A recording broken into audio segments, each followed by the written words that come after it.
up. I think we're getting to the final 100%, and with our goal difference, we've got. Look at the way Hossam has spun this, and the chat is lapping it up, man.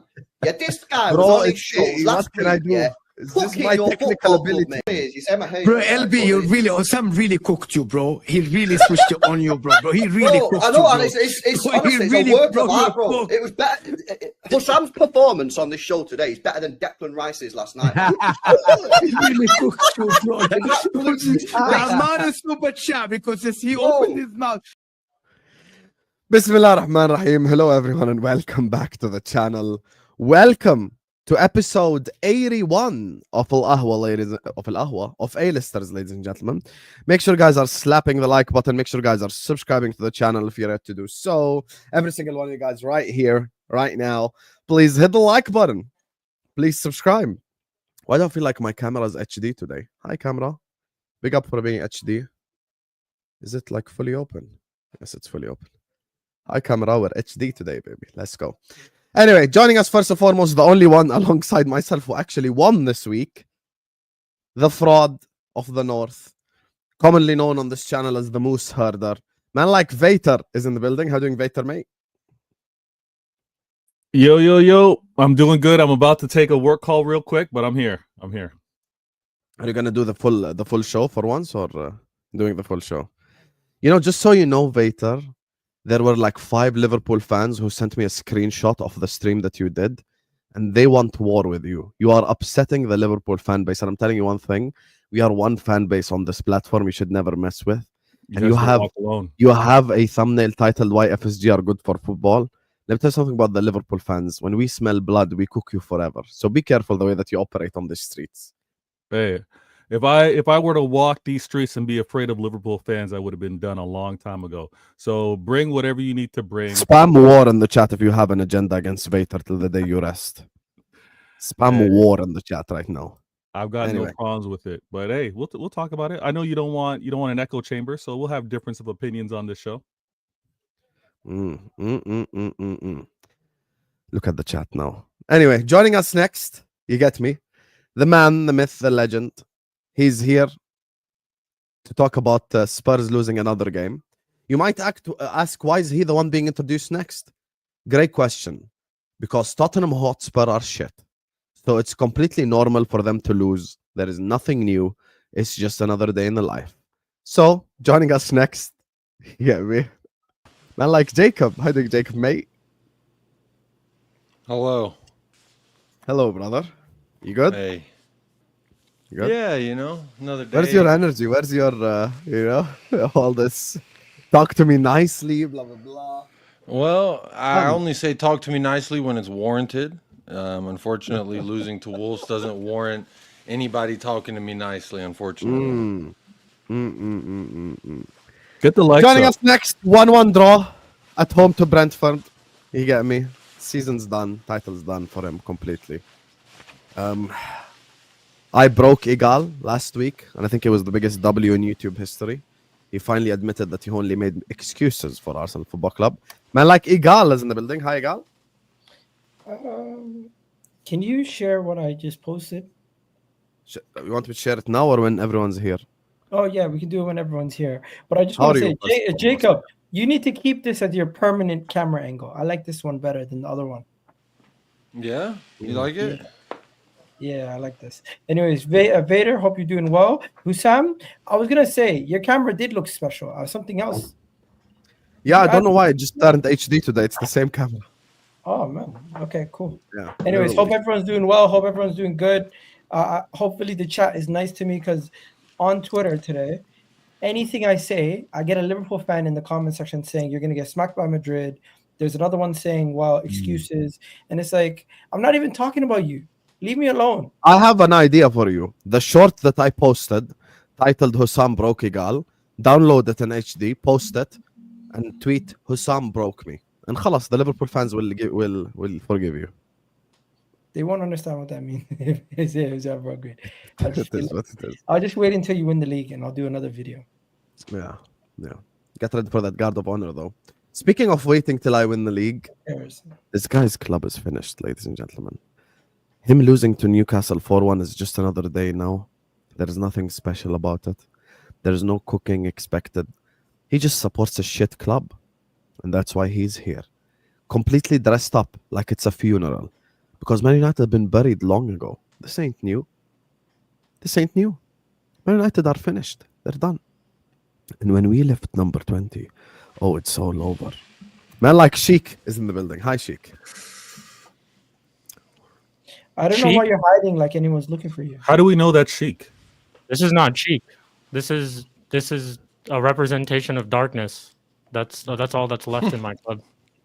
That makes sense because you guys. Yeah, I had to pull out this shirt today. You see this Man United shirt? It's all torn up and everything. That just represents our club. Oh my goodness. So yeah, I'm just here so that I don't get fined. That's really You're it. talking about darkness, but don't y'all have heaven on your team? Isn't heaven on your side? Oh, No, wow. he's injured. He's They're injured. Red Devils. What do they care about heaven? Bro, ever since you guys have done that satanic video where it's like the devil with what's his name, Roy Keane, everything's gone downhill since then. We won an FA Cup. We won an FA Cup after that video still. So I'm disappointed. I'm disappointed in Sheik because I know he's having a tough time, but this man can't show his face. You know the bravery that I'm showing. I have so much more respect for Jacob right now because he's actually down in the dumps, shows his face, changes the camera angle for the viewers to enjoy the show, and now we got Sheik covered up. You can barely see a part of his skin like he's a vampire in daylight right now. What's going on, Sheik? Man up. And wearing the fake Ray-Bans as well. Come on, man. Man Anyway. Tough times. That's really it. I hear you. Speaking of tough times, there's no better way to introduce this guy than this. Oh my god! What the? Oh my god! Kidding me? Right now, Ipswich. And he's done the sue on our head. What? Oh my god! That's their first attack. It's been all shells. That's literally like their second attack again. That was. You know the worst part about it, Daniel? They back up and then they look to the offside. They look to the fucking ref. Christ! People. It's on Maresca because we got centre backs jumping out of their position. Oh my god! Oh my god! Hey, you man. We've got centre backs stepping out of the end of Why did Chalobah go and get that? You cunt. You fucking. And if you guys are bored at all, go to halftime and please listen to the Jimmy Alex. No, Tottenham would have played better at that fence. Yes, best argument I've seen on the right wing. Oh fucking A! I highly recommend that argument. Anyway, the broken lion is here. Man like Lewis. Hi, Lewis, mate. I feel like this is a better representation for my club right now. What is that? Oh, it's a lion with his paw over his eyes. I thought it was like a baby being held. That's a lion. Yep, it's done. It's done. Hi, Lewis. How are you, brother? You wanna show the people your love face? I haven't slept. I haven't eaten. But I'm alive. But you, I thought you said you survived Pochettino. What's going on? I did survive Pochettino. Clearly, I don't know if I'm going to survive that. Coming in hot. I love that. Do you still have survived Pochettino as your Twitter bio? You literally added my bio a few hours ago. Oh, seriously? Yes. Is that because you got cooked by your fan base? You forget your own tweets? Is that because you got cooked by your own fan base? By the Poch peggers, and I don't respect them anyway. Yeah, honestly, the funniest part about Lewis is he tweeted a couple months ago, Ipswich. Imagine having to go to a corner flag with Ipswich. Imagine having a lead versus Ipswich. How about that? Imagine having a lead to protect. That's. I'll be honest with you. I wanted to start with Man United, but since we're in the flow, might as well. Big up to 250 people in here. Lewis, can you switch on your camera and be professional? Where's your professionalism, bro? Shik, why are you surprised? Oh, he's professional. Yeah, just switch on your camera. Hi, Lewis. Anyway, big up to every single one of you guys. Make sure you guys are slapping the like button. Make sure you guys are subscribing. I feel like we just transitioned into talking about Chelsea because might as well, since Mr. Egal is so hyped up. Why not? So, brother Lewis, 2-2 draw to the Tractors. Spam Tractors in the chat. Talk to me. Ipswich is a tough fixture, man. Come on. Can you allow this working for Chelsea every stream? Thank you. I lost to Ipswich, so I'm just saying it's a tough fixture. Slow down. Iggy is there. Go ahead, Lewis. Go ahead. We're getting sympathy from Tottenham. This is what's happened to us. Yeah, I feel you. I'm just saying I feel your pain. Like, I've been there, but it was worse for us. What happened to the chill guy?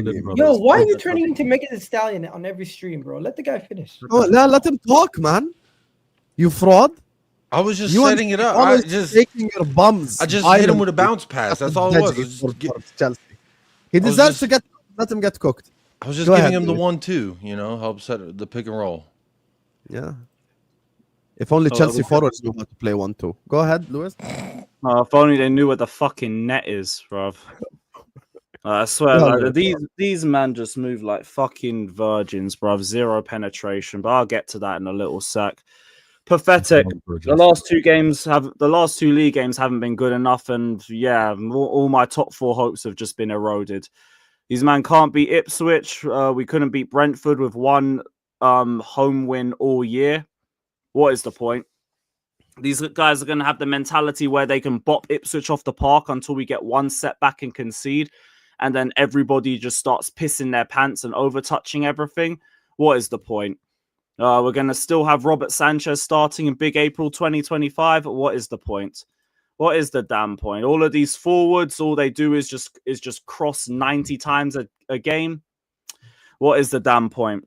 We started well, like I said before the goal. Zero complaints of anything before the goal. Like, the game plan was fine. We were creating lots of chances, hit the post a couple minutes in. We had Enzo shooting wide. It's just a standard we're dominating and we're not burying our chances. And then against the run of play, we concede because Levi Cole and Tosin decide to fall asleep like they both bunderzoot in the build-up to that goal. But it's standard Chelsea. Mistake leading to goal. Mistake leading to shot. That is our defense and our goalkeeper in a nutshell. And this team cannot take a setback. As soon as we have any sort of setback, we shit the bed. This is what, again, comes down to not having leaders, or your leaders being the likes of Tosin and fucking Sanchez. The fuck is going to look to them for inspiration in a bad moment. Keep trying to make chances, but we've lost the intensity after the first goal. We start moving the ball very slowly. And then we concede the second because Robert Sanchez is facing a lot of criticism from the fans and decides to go long. Chalobah doesn't get the second ball. He gets caught in no man's land. The right side's exposed. Cucurella is ball watching. And then the second goal goes in. Fucked. All fucked from that point. By that, we get to half time. Couple of pot shots around there, but everybody's just more stunned, if anything. And the fans are absolutely cooking the team as well, which I don't blame them for either. Maresca said the environment didn't help us after the first goal. Well, when you're still trying to build out from the back with Robert Sanchez in April, you know what? That doesn't help the environment in it. I understand supporters should support, but I don't blame them for complaining 2-0 down at home to Ipswich in a must-win game when we're trying to play out the back and you're playing out the back with a goalkeeper that isn't good enough. I don't blame them. So Maresca, how about you stop fucking playing him? I've been saying it since October and you're still not doing it. So the only things I'll say, the whole fucking back line was to blame throughout that first half. They were all shit. Second half, we get an immediate goal. Shout out Madueke for what it was worth, the best forward. And it's not worth a lot, but he was the best forward because he at least had a bit of dynamism in his game. Sometimes he'll try cut inside. Sometimes he'll run to the byline and hit a cutback. Sometimes he'll drive at the goalkeeper. But you know what? He actually asks questions. Other than Neto, Mr. Head down, run, meep, and just cross without even looking at who's in the box 50 times a game. And that was the story of our game. Cross spamming with nobody in the middle. The same crap on repeat because yet again, we go back to not buying the striker that we were meant to get in the summer.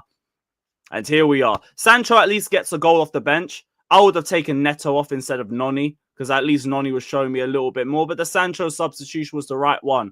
I didn't get taking Jackson off for Nkunku, but Jackson was completely anonymous in the game. Genuinely, after the first goal, I can't tell you 3 moments he had in that match. He was just existing on the pitch. You might as well just throw Nkunku in. And he actually set up Palmer's best chance in the game. And he actually tested the goalkeeper. It's a shame the keeper was the better Palmer on the day, because Palmer, his confidence is shot to pieces. All this guy's doing is just over-touching,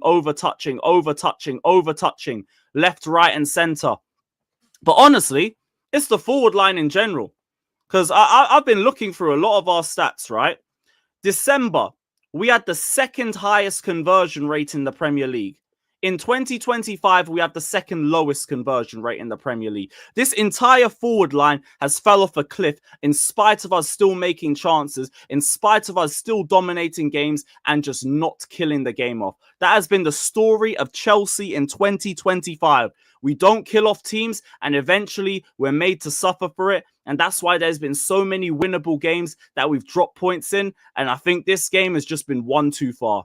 One too far. And like we could still potentially get top 5, but it would have to take a stupid collapse from the likes of City and Newcastle at this point. Because how many times are people going to open the door for us?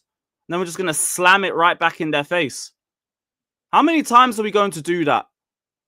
That forward line has been a fucking joke this year. The back line, we already know what we're dealing with. Dumb, dumb, and dumber, and the dumbest one is in goal. But hey, this is our team. And if we don't get UCL, we're fucked financially, and we're probably not going to go strengthen the team anyway. So, God knows. God knows. But yeah, I can't be bothered. I can't be bothered. So this run this year has been a fucking joke. We had fucking 34 shots and 8 on target. 8 on target. All these men do is just shoot wide and shoot wide and shoot wide and then cross to nobody and then have another shot go wide. Fucking joke, man. This team is embarrassing. This team is actually embarrassing. Yeah, I think I've got everything off my chest. So whatever the fuck you lot want to say, let's get it over with.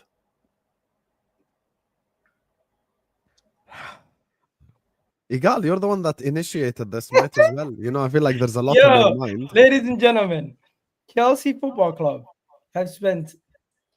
I'm not even going to get onto that. These blue. We know about the £1 billion blue bottle jobs. Spent £1 billion on the project, and they can't even beat Ipswich at home. This is what it's come down to. Ipswich at home, bro. You didn't even have a lead. You guys are fighting for Champions League, and you guys always say to me, Champions League. We don't care about top 4. You seem to care now. You used to say, oh, this is an Arsenal thing. It seems to be a Chelsea thing right now. Oh, the last couple of years, you guys were rebuilding. Some of you guys were even saying you're in a title challenge this season. Lewis, you yourself said you have the best squad depth in the league. If I'm not mistaken. I was wrong about that. Massively wrong. Am I wrong? So the best squad depth in the league, a team with Jackson, Cole Palmer, Madueke, Neto, 2 midfielders that cost more than the whole Ipswich team, if I'm not mistaken. and then your whole defense, and you can't get a win versus this team. You know what? Let's break it down. Let's break it down for a second. Defensively, we had a conversation a couple years ago. You said, you know what? Our defense is at least going to be one thing that's going to be good about us.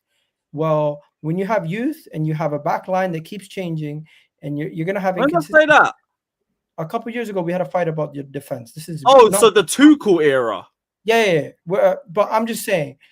How are you bringing back a take from 2021? Lewis, I'll let you cook. Let me cook. Stop. Don't cook with takes from 4 years ago with a different squad. No, but this is where it's important. Since Thiago Silva left Chelsea and retired, your back line retired. You guys cannot defend. And when you guys do defend, your attack goes to sleep. So your team is dysfunctional. Your team is dysfunctional. When you guys have good defensive performances, you cannot rely on your attack. When your attack shows up and scores 2 goals, you've already conceded 2 goals, and that's why they're back into the game trying to score 2 goals.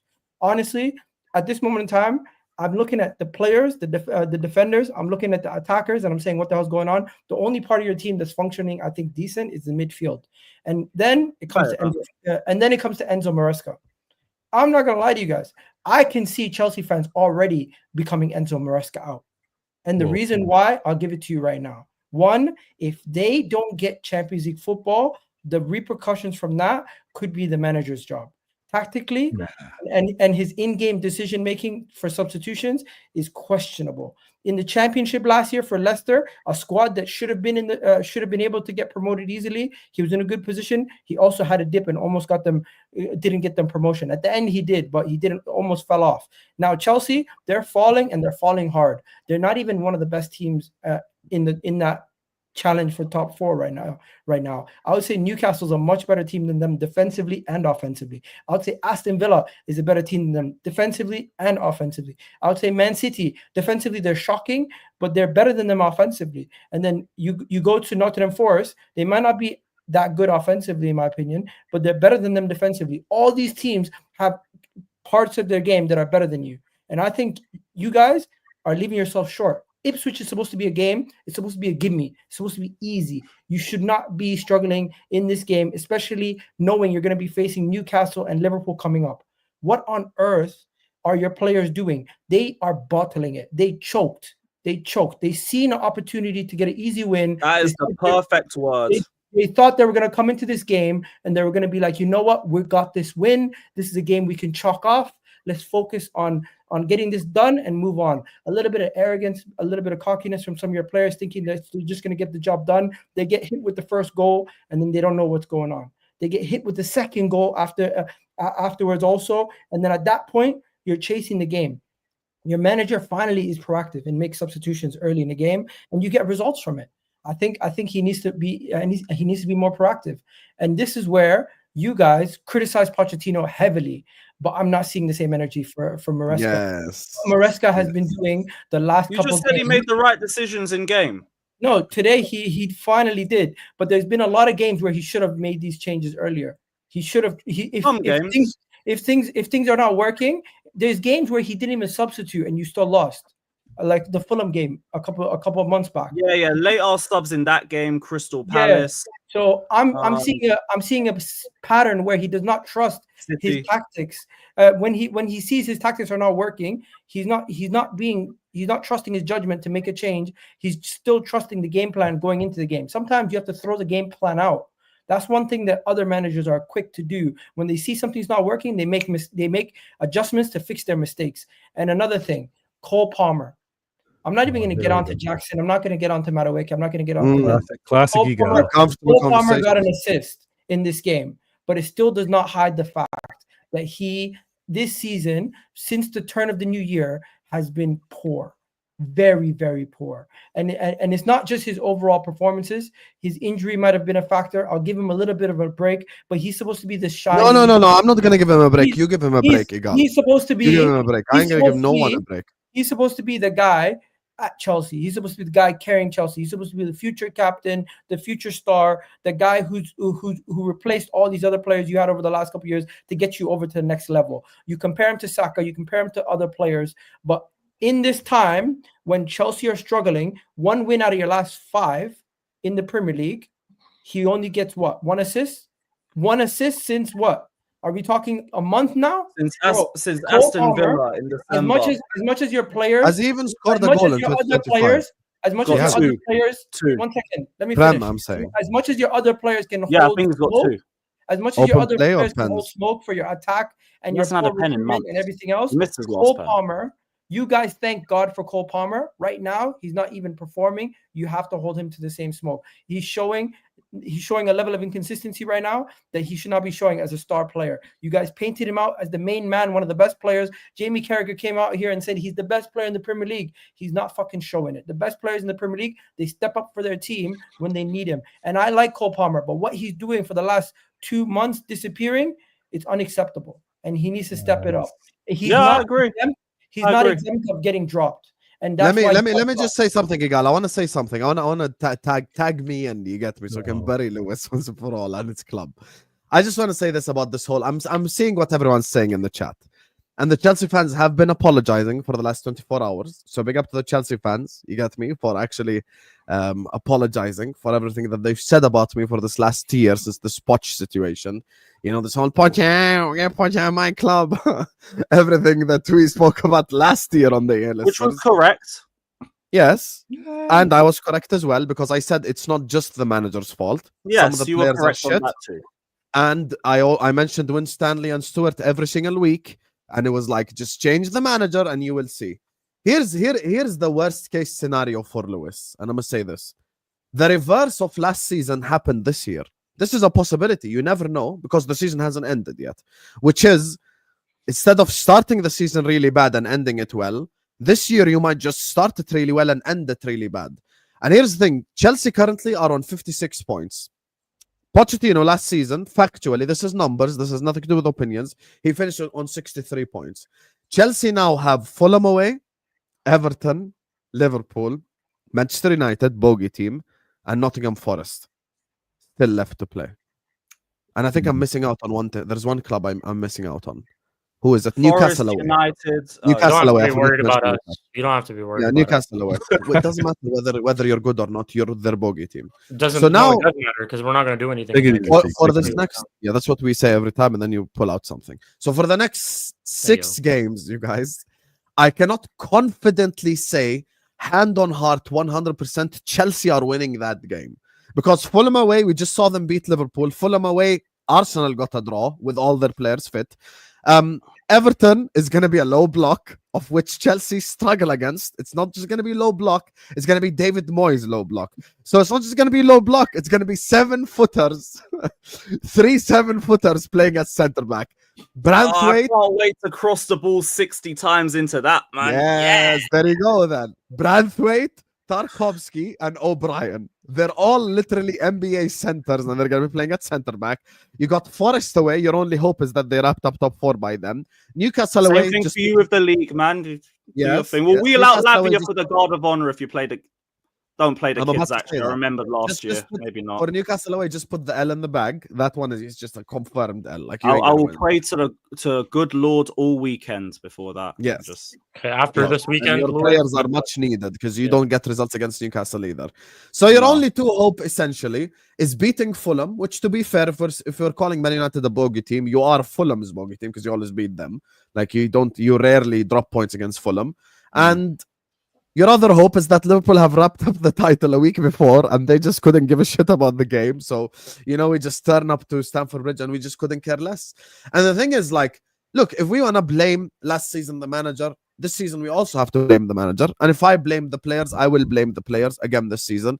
And I did say, whether people like Pochettino or not, one thing he always does at every club is look at his best forward and give him the keys. People say Palmer FC. Guess what? Salah FC just won the league.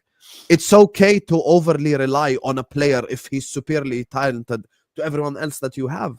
So what, were Man United in the late 2000s Ronaldo FC? Yeah, but he was their best player. So if he played like shit, more than likely United were going to play like shit. That's why Kylian Mbappe had his best numbers at PSG under Pochettino. One thing at this point in time, forward line speaking, I do think that giving Palmer the keys and giving him the freedom to express himself, which is something that Pochettino did last season, is one of the reasons why he thrived last season and had all the numbers that he had. While this year, Maresca is trying to make him part of the team, part of the structure. But if you give as much ball usage and if you give as much attempts to Palmer as you're giving a Sancho or as you're giving him a Madueke or as you're giving whoever, and you're just making Palmer part of the team, he won't cook as much. This is where I tell you that Palmer's had the most shots in the league. And he's also still our main creative outlet. Like, I feel like it's another narrative where we say that Cole Palmer hasn't been given the keys. He has a license to free roam, spam shots wherever he wants, and still be our main creative outlet. Like, for me, he's just dropped off the last 3 months. That's just it. But how can you explain his drop-off?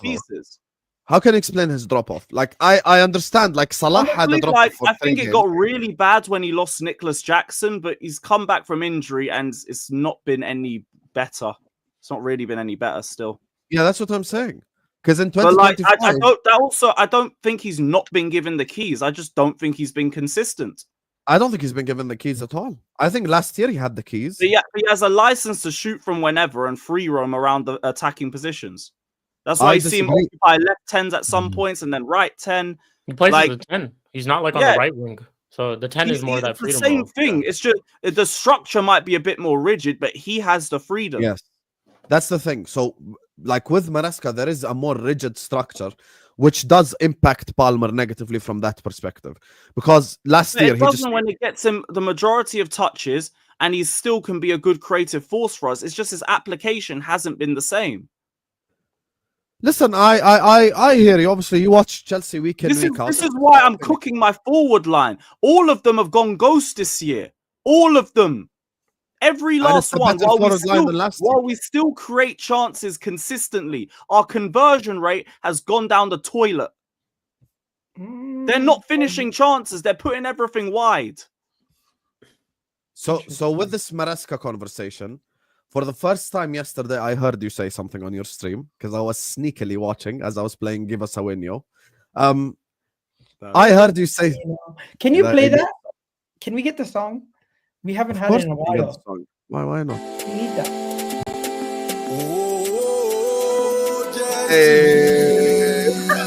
He cracked the smile. I didn't even expect that, but... That's your fire song. Come on, get into it. Vader, where you at? Vader, what are you doing? Get into it. Oh,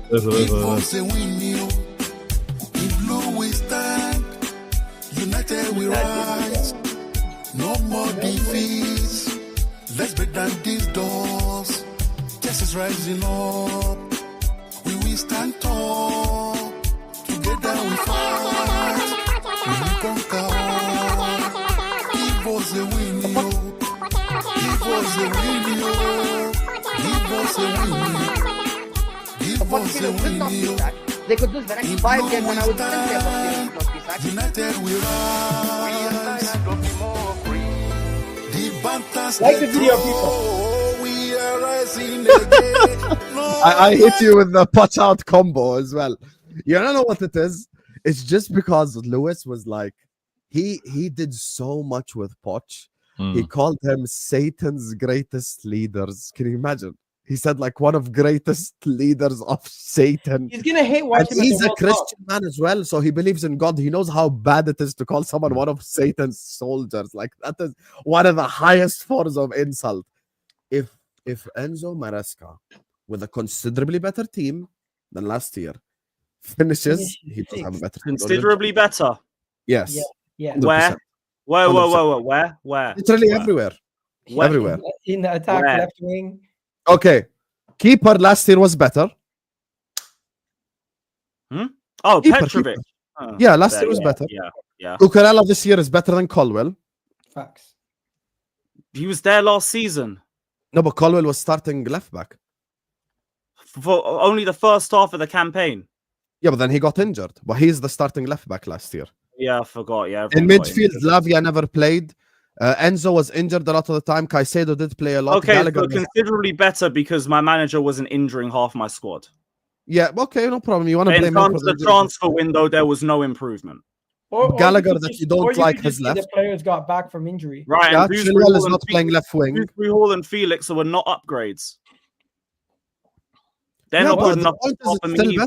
Wait. You said Felix is Cole Palmer's direct replacement.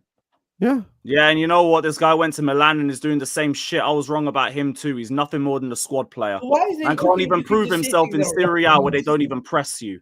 Mid. Yeah. You know the thing about Lewis, you have a better team this year. And then he just, where is the better team other than just players staying fit, which is something that you would have to praise Maresca for and slander Poch for? Bro, at the beginning of the season, you said I don't agree that managers are the reasons why at the beginning of the season, you said this team is much better than last year. We should get top 4. And during the you did. And every week that has passed, the windows looked worse. No, but Lewis, you're not consistent because a couple of weeks ago you were saying your team has the best squad depth. You didn't say this when you were sick. Wait, a couple of weeks ago. What are you waffling about? Okay, were you not saying this 2 months ago? You see this disingenuous brother, man, talking about a couple weeks ago, and then you're bringing up things from 2021. Let's get back to the main point. Man said deflections. You're deflecting with disingenuous takes. 2 months ago, you would have agreed this team is much better than last year's. Now that you might not get top 4, you would have, Lewis. You know it. Now, bro, 2 months ago, I was protesting because we didn't use the 2 windows properly. What are you talking about? Bro, well, you said that this team is better than last year. Right, don't lie. Bro, you wanted a striker, but you were making apology videos. You were making I wanted a striker. I wanted fucking midfield depth. I wanted a Fofana replacement. Okay, Yes, so we understand. before It the doesn't mean window- that this team is not better than last year. It's not better. There's minimal improvement. Come on. Every better or is waking it week not? that has gone by, the summer window has looked worse. What are we Sancho, talking Neto, about? no Gallagher. You're praising Sancho and Neto now. I'm saying compared to last year, Lewis. Well, I was told Sancho won an upgrade when we first got him, and half this fan base want to send him back last week. What are we talking about? It's about fan base. It's about Sancho has not moved the needle like that compared to last season. Neto has not moved the needle like that compared to last season. So how are we waffling? I never said he moved the needle, Lewis. I never said he moved the needle. So where's the improvement been in Your the squad? this year is better than last year. Where? Where? Everywhere. We're saying like on paper. Everywhere. We've been debunking this left, right, and center. Literally everywhere except keeper. Everywhere. Stop being disingenuous and tell me where. But I just said everywhere except keeper. Tell me where and who. Okay, I already started. I told you, Cucurella playing left back. Who was still here last season. Yes, Colwell was starting left right, back. So what's the improvement? A player that was here last season. But now he's playing there. Oh, I'm sorry that the last manager that you were propping was playing fucking Colwell at left back instead. Next, yeah, but then people give Slot credit for playing Gravenberch DM. And like he wasn't playing DM. I don't care about Liverpool. I'm talking about my team. No, but I'm saying if a manager changes something, then you give that manager that credit, which is Maresca playing Cucurella at left back all year long. So I am not giving Maresca credit for not playing Colwell at left back. That's not the point. Yes, that's what I'm giving him credit for. So again, where have we improved? You have improved everywhere except goalkeeper. Your forward line, you have bought Sancho, you have bought Neto, Nkunku's. They haven't improved nothing. No. But hold on. Who were your wingers last year? Who were what? they? Fucking Sterling, Noni, Mudryk. That one was mid. This is mid. I get what you're saying, though, Tom. You're saying that on paper. You're saying on paper they're improvements, but they haven't been improvements in terms of DNA. In terms of output this season, they haven't been. You're being on paper, okay, I could hear that maybe they're improvements, but they haven't been. But this is why I said minimal improvement. We're acting like we made massive changes. Fucking Sancho and Neto. I never said that. All I said was factually, Maresca has a better squad than Poch. Whether it's by a bit or by 10% or by 20%, that's not what I'm arguing. I'm not saying it is not nearly enough. Unless you're saying Conor Gallagher is a worthy point. Are you saying Conor Gallagher? It is a point because now if you Conor finish Gallagher is mid and not good enough, just like Dewsbury Hall ain't good enough, and just like Felix ain't good enough. Yes, but you. But what's the difference? I don't care. They're players that aren't good enough. So what do you? 1 second. What are you missing from last year's team that makes this team not as good? What am I missing from last year's team? Are you saying would you add anyone from last year to this team? I'm saying there's barely been any improvement. Because the hindsight 2020. 4 months ago, 4 months ago, you say we improve everywhere. I've said what I have. I'm saying what I have wingers that are better than Mudryk and fucking Sterling. You have yes, do because when I'm comparing, man. Okay, let me explain to you, Lewis. When I'm comparing this year's manager versus last year's manager, I will look at the squad. What are the weapons that you both had? Even if Maresca has a little bit, 5% better team, because Sancho and Neto are considerably better, as an example, than Mudryk and Sterling. Even if he has just a little bit of a better team, he can't finish on lower points tally with less injuries, with no injuries actually compared to last year. So as things stand, Poch finished on 63 points. You're currently on 56. As I'm looking at these next 6 fixtures, all of them are losable. You could draw a couple. Maybe you could win one here and there. I don't know. But if you finish less than even the points tally that you had last season, that's a horrendous outcome of this year because you had to make top 4, something you yourself said. It's a disgrace. And I heard what you said about the Conference League, and I'm not going to scaremonger. I'm not going to say, oh my God, blah, blah, blah. Okay, you are expected to win that, and we agree. Yes, you must win that. But guess what? If you finish 6th and you win the Conference League, you still don't get Champions League football, which is the aim this year. So the only thing the Conference League will do, it's like, okay, you're starving, but I gave you like one strawberry. That's it. It ends the trophy drought. Yeah, that's it. But that's not like, you know, that's not something they could go like, oh shit, Maresca's so amazing, he won the Conference League. Because you expected to do that anyway. Even if you were manager, I'd expect you to win the Conference League. This is reality. No, the Conference League ain't no flex like that. It's just the end of the trophy drought. That's it. So at the start of the season, when you were 2 points behind me, I did the whole title race thing. You did the whole chill guy thing. Understood, no problem. But here's where the problem lies. You can't, after being 2 points behind Liverpool, finish 22 points behind Liverpool. A 20-point swing in 4 months is literal insanity.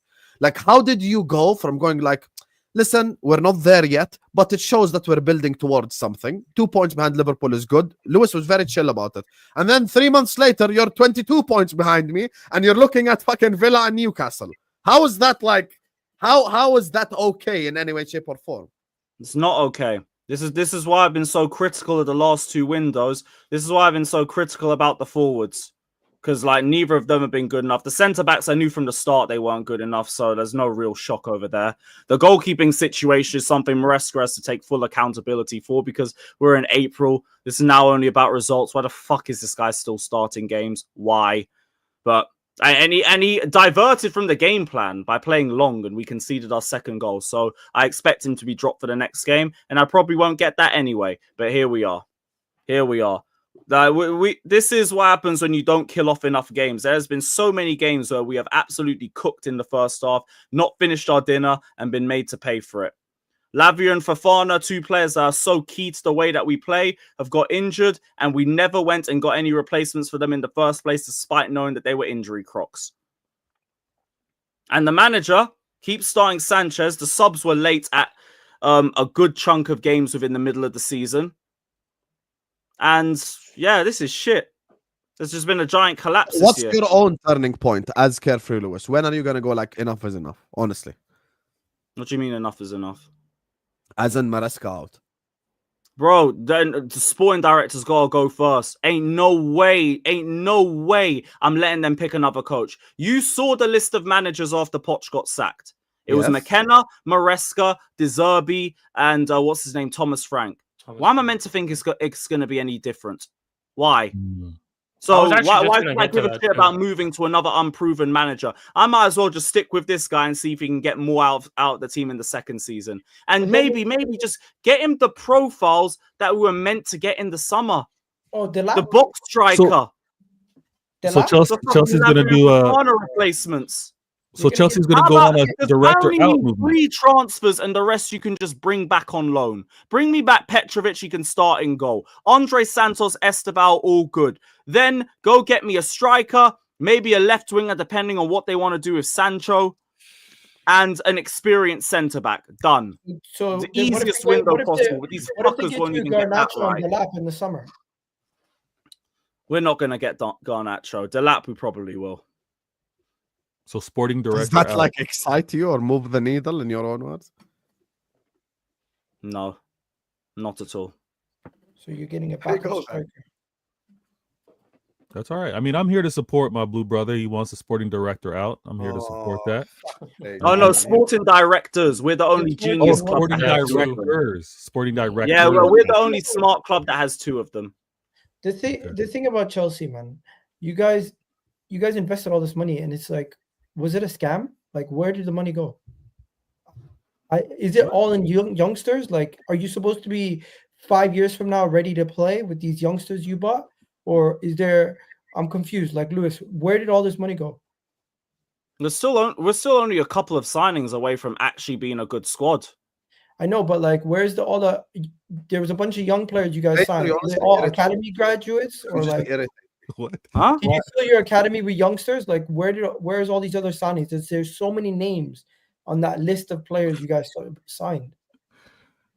Yeah, a lot of them have gone on loan or just been flipped. You know this.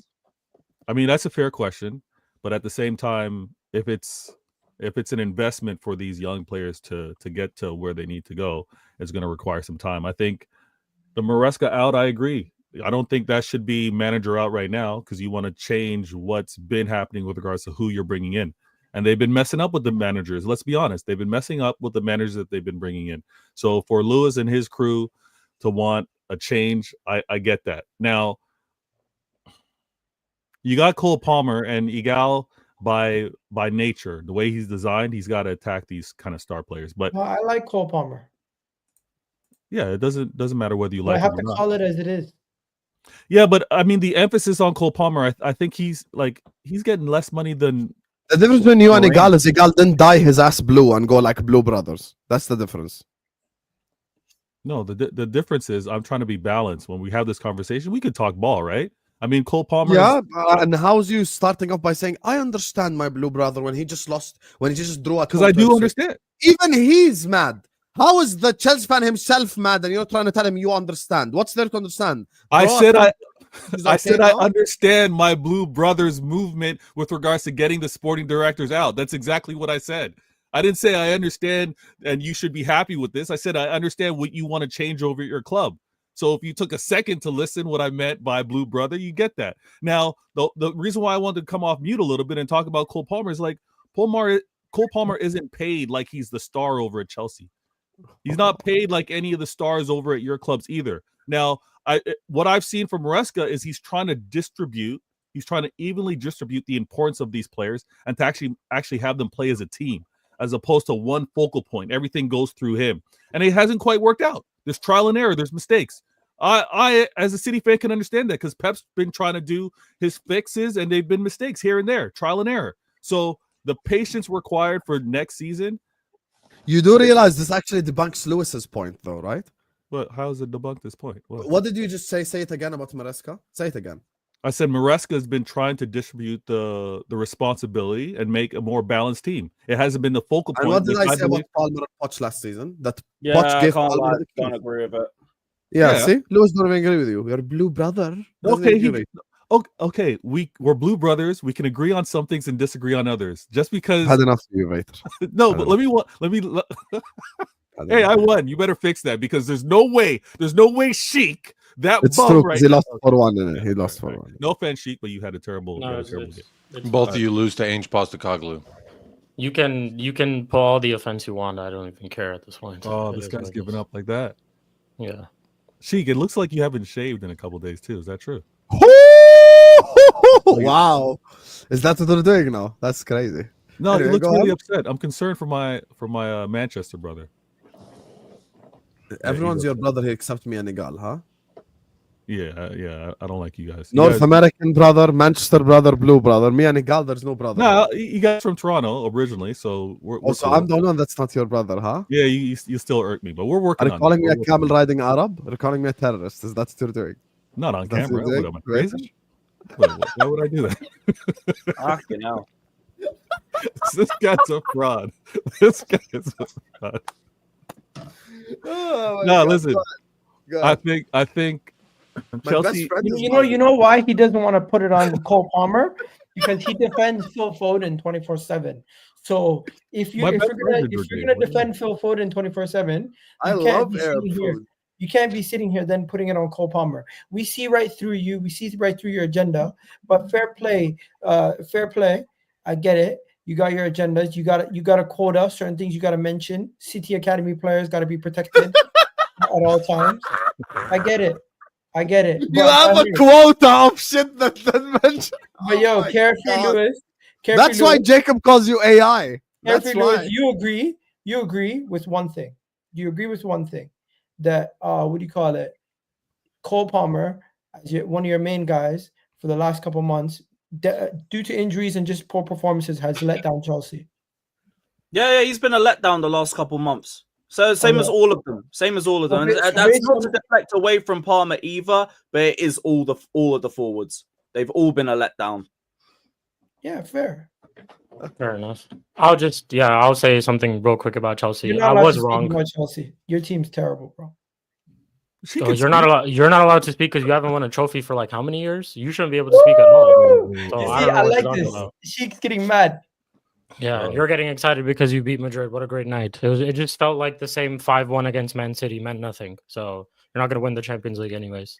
But going to Chelsea, Sheik's mad. I love it. I just want to say, one thing I will say that I was definitely wrong a little bit about Chelsea. At the start of this season, I said I thought, like when Hussam brought up the whole like has the team improved? I honestly think it did a little bit, to specifically in the attack. On paper, when you're having players like Neto join the club, I'm like, sure, Neto surely could be an improvement to Madueke or what we've been seeing. And I thought maybe it would be like that Brendan Rodgers Liverpool season 13-14, where they literally could, like, defensively they could be terrible, but they're just blitzing teams, scoring 4 or 5, outscoring teams. But that definitely isn't the case. And when people are talking about this whole manager thing of like, I hear people are Maresca out, some people are still backing Maresca, all of this just kind of again points to what Lewis is saying, is that you have to look at the people who are hiring these people. Like, there are a lot of Chelsea fans who also said that Maresca is an inexperienced manager. So the question at the start of the season is, why are they bringing in an inexperienced manager? And those same people who are now saying we're not getting to top 4, why are you saying this now? Because you were the same ones who said this is an inexperienced manager. So it's one of those type of things where I think, because it's the same problem for my club too, where I have problems for the hierarchy. And it's the same thing for Chelsea. You're going to sign a manager, but then you're not going to back him for the things that the squad clearly needs. Like, you've got all these players that you signed, yet we're still sitting here saying Chelsea needs a striker, Chelsea needs center back. Last year as well. So it's one of those type of things where, like, you have to look at, I think the energy is mainly for the sporting directors. What's to say that they get another manager too? And let's say he is more experienced than the two of these guys, but he doesn't get to where they want to be. Like, let's say winning a trophy, he does the top 4, this and that. It's again going to go down to whether the sporting directors are backing that manager, getting him the players that he needs for the system, but also just fulfilling the inefficiencies in the squad, because currently there are some. And going into this summer, I don't think they did. So it's like, for the Chelsea fans who were saying, we're in a title race and all that type of stuff, like, they were for sure like shameless. But for the Chelsea fans who were saying, they kind of know what this was going to be because Maresca is an inexperienced manager, or the pressure is more on the sporting directors. I'm having more of a general conversation though. Them drawing at home to Ipswich, it's not good enough, like, at all. That's the thing. But then I go that's where I'm like, so specifically for this game, like, you can question Maresca, but then you have to look at the players. At what point do the players look at the team that you're facing, and it's Ipswich Town, and just be like, yes, we're good enough as a team and as a squad to get, and for keeping to the same energy. I said the same thing when we drew to Burnley last season. I didn't blame that on Poch, but like, this is the thing. Even on Maresca for the last game, the game plan was working. The game plan was working. We were cooking them, and then they conceded a goal and shat the bed. Who was the last game? Ipswich. The game plan was working. We were dominating them, and then we concede 1 goal against a run of play, and everybody pissed their pants. The intensity dropped. The touches between each player dropped. I know. Away at Ipswich too, I thought Chelsea played well. Away at Ipswich too, I thought they were the better team. I don't like when you say the game plan is working when it's 0-0. Because sometimes the team lets you play. Sometimes the opponent lets you have the ball and play. So their game plan might be working because you didn't score. Yeah, but we were making a lot of chances. That would make a lot more sense if they were able to minimize the chances on their goal. No, but if you're saying your game plan's working, like Ipswich, for example, not Ipswich, sorry, Leicester. Leicester at home, we were dominating. But I didn't feel like we were doing shit with the ball in the final third. And they were breaking on us pretty well in the first half. That's when I could hear that argument. Ipswich, we were creating a fuck ton of chances. We hit the post in like a minute or 2. We had Enzo shooting wide, Noni shooting wide, and then fucking losing his balance. Block shots, all of that. But like, we were testing them. We were testing them for all the way until we conceded. And then everybody's heads dropped. Okay, so you're basically saying you coached the win, but your players lost it. Yeah, our players fumbled it. No fucking mentality. These men fell asleep for 1 chance and shat the bed. And then the forward line, what the fuck did they do other than spam crosses and overtouch everything? Maybe that's tactics. I'm saying if your thing is spam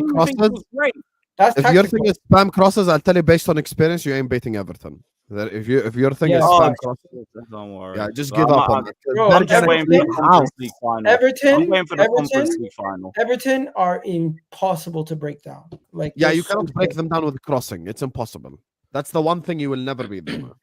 The thing about this league is there's teams that play different styles, and I just think Chelsea at this point, a lot of teams know they play a defensive style versus you. They have a good chance of getting something out of those games. Yeah, because we didn't use the windows well enough. If we had a striker with some box presence and aerial threat, those crosses might be a bit useful. Now all you have to do is have a compact low block, flood the middle of the box, and just let us stay in the horseshoe of death formation while we try and open up gaps in between them. Isn't this Egal, what let's switch. One second. I'm getting somewhere. Isn't this what we argued about a couple months ago? When after where I said you guys are predictable and you disagreed? Wait, what? Are we going back to the Crystal Palace game? I'm just saying, I did say you guys are semi-predictable, and you just admitted you guys are predictable. There's some games where that is accurate, but the games you were talking about back then, it wasn't accurate. I was talking about Chelsea as a whole, Lewis. You chose, and I was telling you that in some games I hear that argument, but not the games that you were referencing at that point. Okay, so now that we revisit it, it seems like I was right. I said it was valid for some games. It's the same thing. What are you talking about? No, you were in denial at that time. You were basically saying... No, I wasn't. I was saying the games you were referencing were wrong. Now, you're still wrong. It's just, it's worked for other games. Wrong and strong, I guess. They can still get it, though, wrong by and the way. strong. The games you used it for were not accurate. The premise works. And for Chelsea... certain games, not the ones you were talking about. Not Crystal Palace away when we had 15 chances and put 1 on target. Not the Ipswich game where we made a fuck ton of chances, not through spamming crosses, and we got done because Maresca played the sassy at right back. You used the wrong games to reference that point. The point still stands. For certain games, not the ones you reference. Now you're doing the wrong and strong. No, I'm not. Yeah, now you're not. Yeah, wrong and strong. Next. Okay, let me read the super chats before we move on to Man United. Big up to my guy Max. Make sure you guys are subscribing to his channel, Propaganda Machine. He says, "Oi, Lewis, show your face now. I ain't forgot you," is what Max is saying. He did show his face in the end. You get me. The face palming lion didn't last long. Big up to you, Max. Big up to Nags Games. He says, Poch got sacked because he didn't agree with the owner's transfer plans. Lewins doesn't like the window, but what if Poch's window would have been better? What a question. What a question. What do you mean, what a question? He's saying that you don't agree with the transfer window. What if Poch wanted a better transfer window than the one that Todd Bowley, Bluco, whoever gave? Poch wanted fucking Gabri Vega over Caicedo. Get the fuck out. Thank you for the money. He's talking about last summer. Yeah, you think I'm gonna trust that fucking waffling idiot with more money? Fuck that. No. Man wanted fucking Gabri Vega. He wanted to keep Mount. He wanted to keep Havertz. He wanted to keep Gallagher. No. Fucking Roadrunner FPL. Ain't he the same one that signed like Eriksson and Vertonghen and Valderweireld? Yeah, let's get a TARDIS and go back to 2015. Yeah, they're actually. I don't even know what that word is, but I wish I could go back in time. It's a time machine. I wish I could go back in time. I would. Yeah, you know what? Then I might actually back bringing in Poch because that would actually be a good time for it. Mascara was a cowardly appointment. If it worked, they would get endless praise. If it doesn't, well, it was just a championship manager. On to the next. Do you agree with this logic? 100%. No, 100%. No, we gave him a 5-year contract. How does that make sense? You've given a lot of people 5-year contracts and ripped it up quick. Like George, what's his name? Graham Potter. You're gonna say Graham Potter? You see, that's why they're not doing it again. Third, you think they're gonna do that for the third manager in a row and expect anybody to buy into them for a long-term process? No. This is the manager they stuck with, so they have to stick with it. I don't think your fans are going to be accepting that if the performances are not good enough to get top 4. Most of the ones in the ground already aren't accepting it. But my bigger problem is recruitment in this forward line. You know what? You know he plays a rigid system, but you don't give him all the players that he needs to play that system. That's your fault. Vator, why is your super chat so specific? 2.41. Like, I've never seen it. Like, I wanted to spend exactly £2.41. Like, what? Is there a hidden meaning? Is there a hidden meaning behind that? Yeah, that's what I'm thinking. Is there a hidden meaning behind 241? What's the hidden meaning? Anyways, Lewis, what were we talking about? Looking for validation. It's a 5-year deal. Like, they gave Maresca a 5-year contract, so it's not going to be to rip it up in a year and say it's okay. He's a championship. No, but my point is, your fans don't have patience because you guys have been used to Roman hiring and sacking managers. This is true. You don't have patience. And even Todd Bowley. No, but they've got less patience with Maresca than they did with Poch. And the reason why is because the brand of football is more boring. They prefer the basketball football with no control and shit defending. How many managers have you had since? A big up Klopp as well. How many managers have you had since you? Great basketball football. Yeah, but like, you know, he's good at managing that. True. How many managers have you had since Tuchel? So 6. Potter. Well, we're gonna count Bruno Saltor, really? Andrew Tate. Poch, I mean Lampard interim, Potter and Maresca. That is 6 though, no? Even if you don't count the guy. No, Bruno No, Saltor is 5. Who's the other one? Potter, Frank, Poch, and Maresca. Lampard, the interim thing. Interim Lampard. Are they including Tuchel? That's 4. That's 4. Are they including Tuchel? You know when you check your bank account? Oh yeah, 4 maybe. They're including. I hate Tuchel. the pence on my account. So you sent me 241 and kept 2 for yourself. Big up. I appreciate you. That's why the number is so specific. Like, I really thought that 241 had like a meaning. I swear to God, I started searching 241 meaning. And apparently there's this astrology meaning for it. Spiritual growth and enlightenment. Fair. Hey, that And I knew for sure that you're not about that vibe. Big up to Abdul, who says, get Win Stanley and Stewart out. We will never succeed with them at the club. It's not about patience. We have incompetent directors. Facts. The biggest tap-in Clear Lake could do right now is bring in Luis Campos. And if Luis Campos says he don't want Maresca, cool, get him out. Don't care. Is Do whatever Luis Luis Campos Campos leaving wants. PSG? He hasn't re-signed. He hasn't re-signed. Yeah, but then Luis Campos, you have to give him power. Hey, give him the power then. And if he wants Maresca gone, cool, get rid of him. No, I'm not talking about Maresca. Wait. So you know, I'm not talking about Maresca. I'm talking about transfer power. Yeah, I would assume that would be the case, yeah. I don't know, man. Like, do they expect him to sign all these kids and continue the process and shit? Like, I don't know. No, but like now it's not even a case of like continuing the process. Now you just add quality around it. Our midfield is sorted. Cucurella at left back, Reece James or someone needs to just fucking get Gustos a hoe or something and just figure out whatever the fuck's wrong with him. And then the fullbacks are all sorted. Like, all you got to do is pattern the centre backs, get a striker, maybe get another winger. And, like, I'm not asking him to rebuild the entire squad. Just work around I agree. it. You don't need a whole rebuild. I agree. Yeah, so he only needs a couple players and he's good. Fair is fair. I listen. I hear where you're coming from. I'm just saying, I don't know if these Blue Co guys are going to give him the power to do all of that. That's the thing. Neither do I, but like that's the best thing that they could do and one step forward to like rebuilding faith. Fairs. Big up to Tani says, bro, Maresca's worse than Poch. 100% he's ruining Palmer. The system is a joke. Tech Pep has been found out. If we don't get UCL, I'm going to find out his address.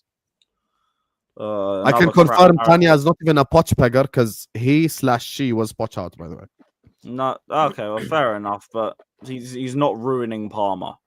Palmer's been out of form the last couple months. The system allows him to play a free role. He's had the most shots in the league, and he's in a position to create hella chances for us. How about we just hold the player accountable a little bit instead of just trying to just blame it on the manager?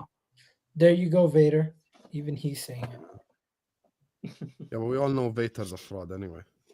Yeah, he's always protecting City Academy players. Well, we are the same ones. We are the same ones that were running best in the league narrative a couple months ago. So now don't blame it on the system. That's true.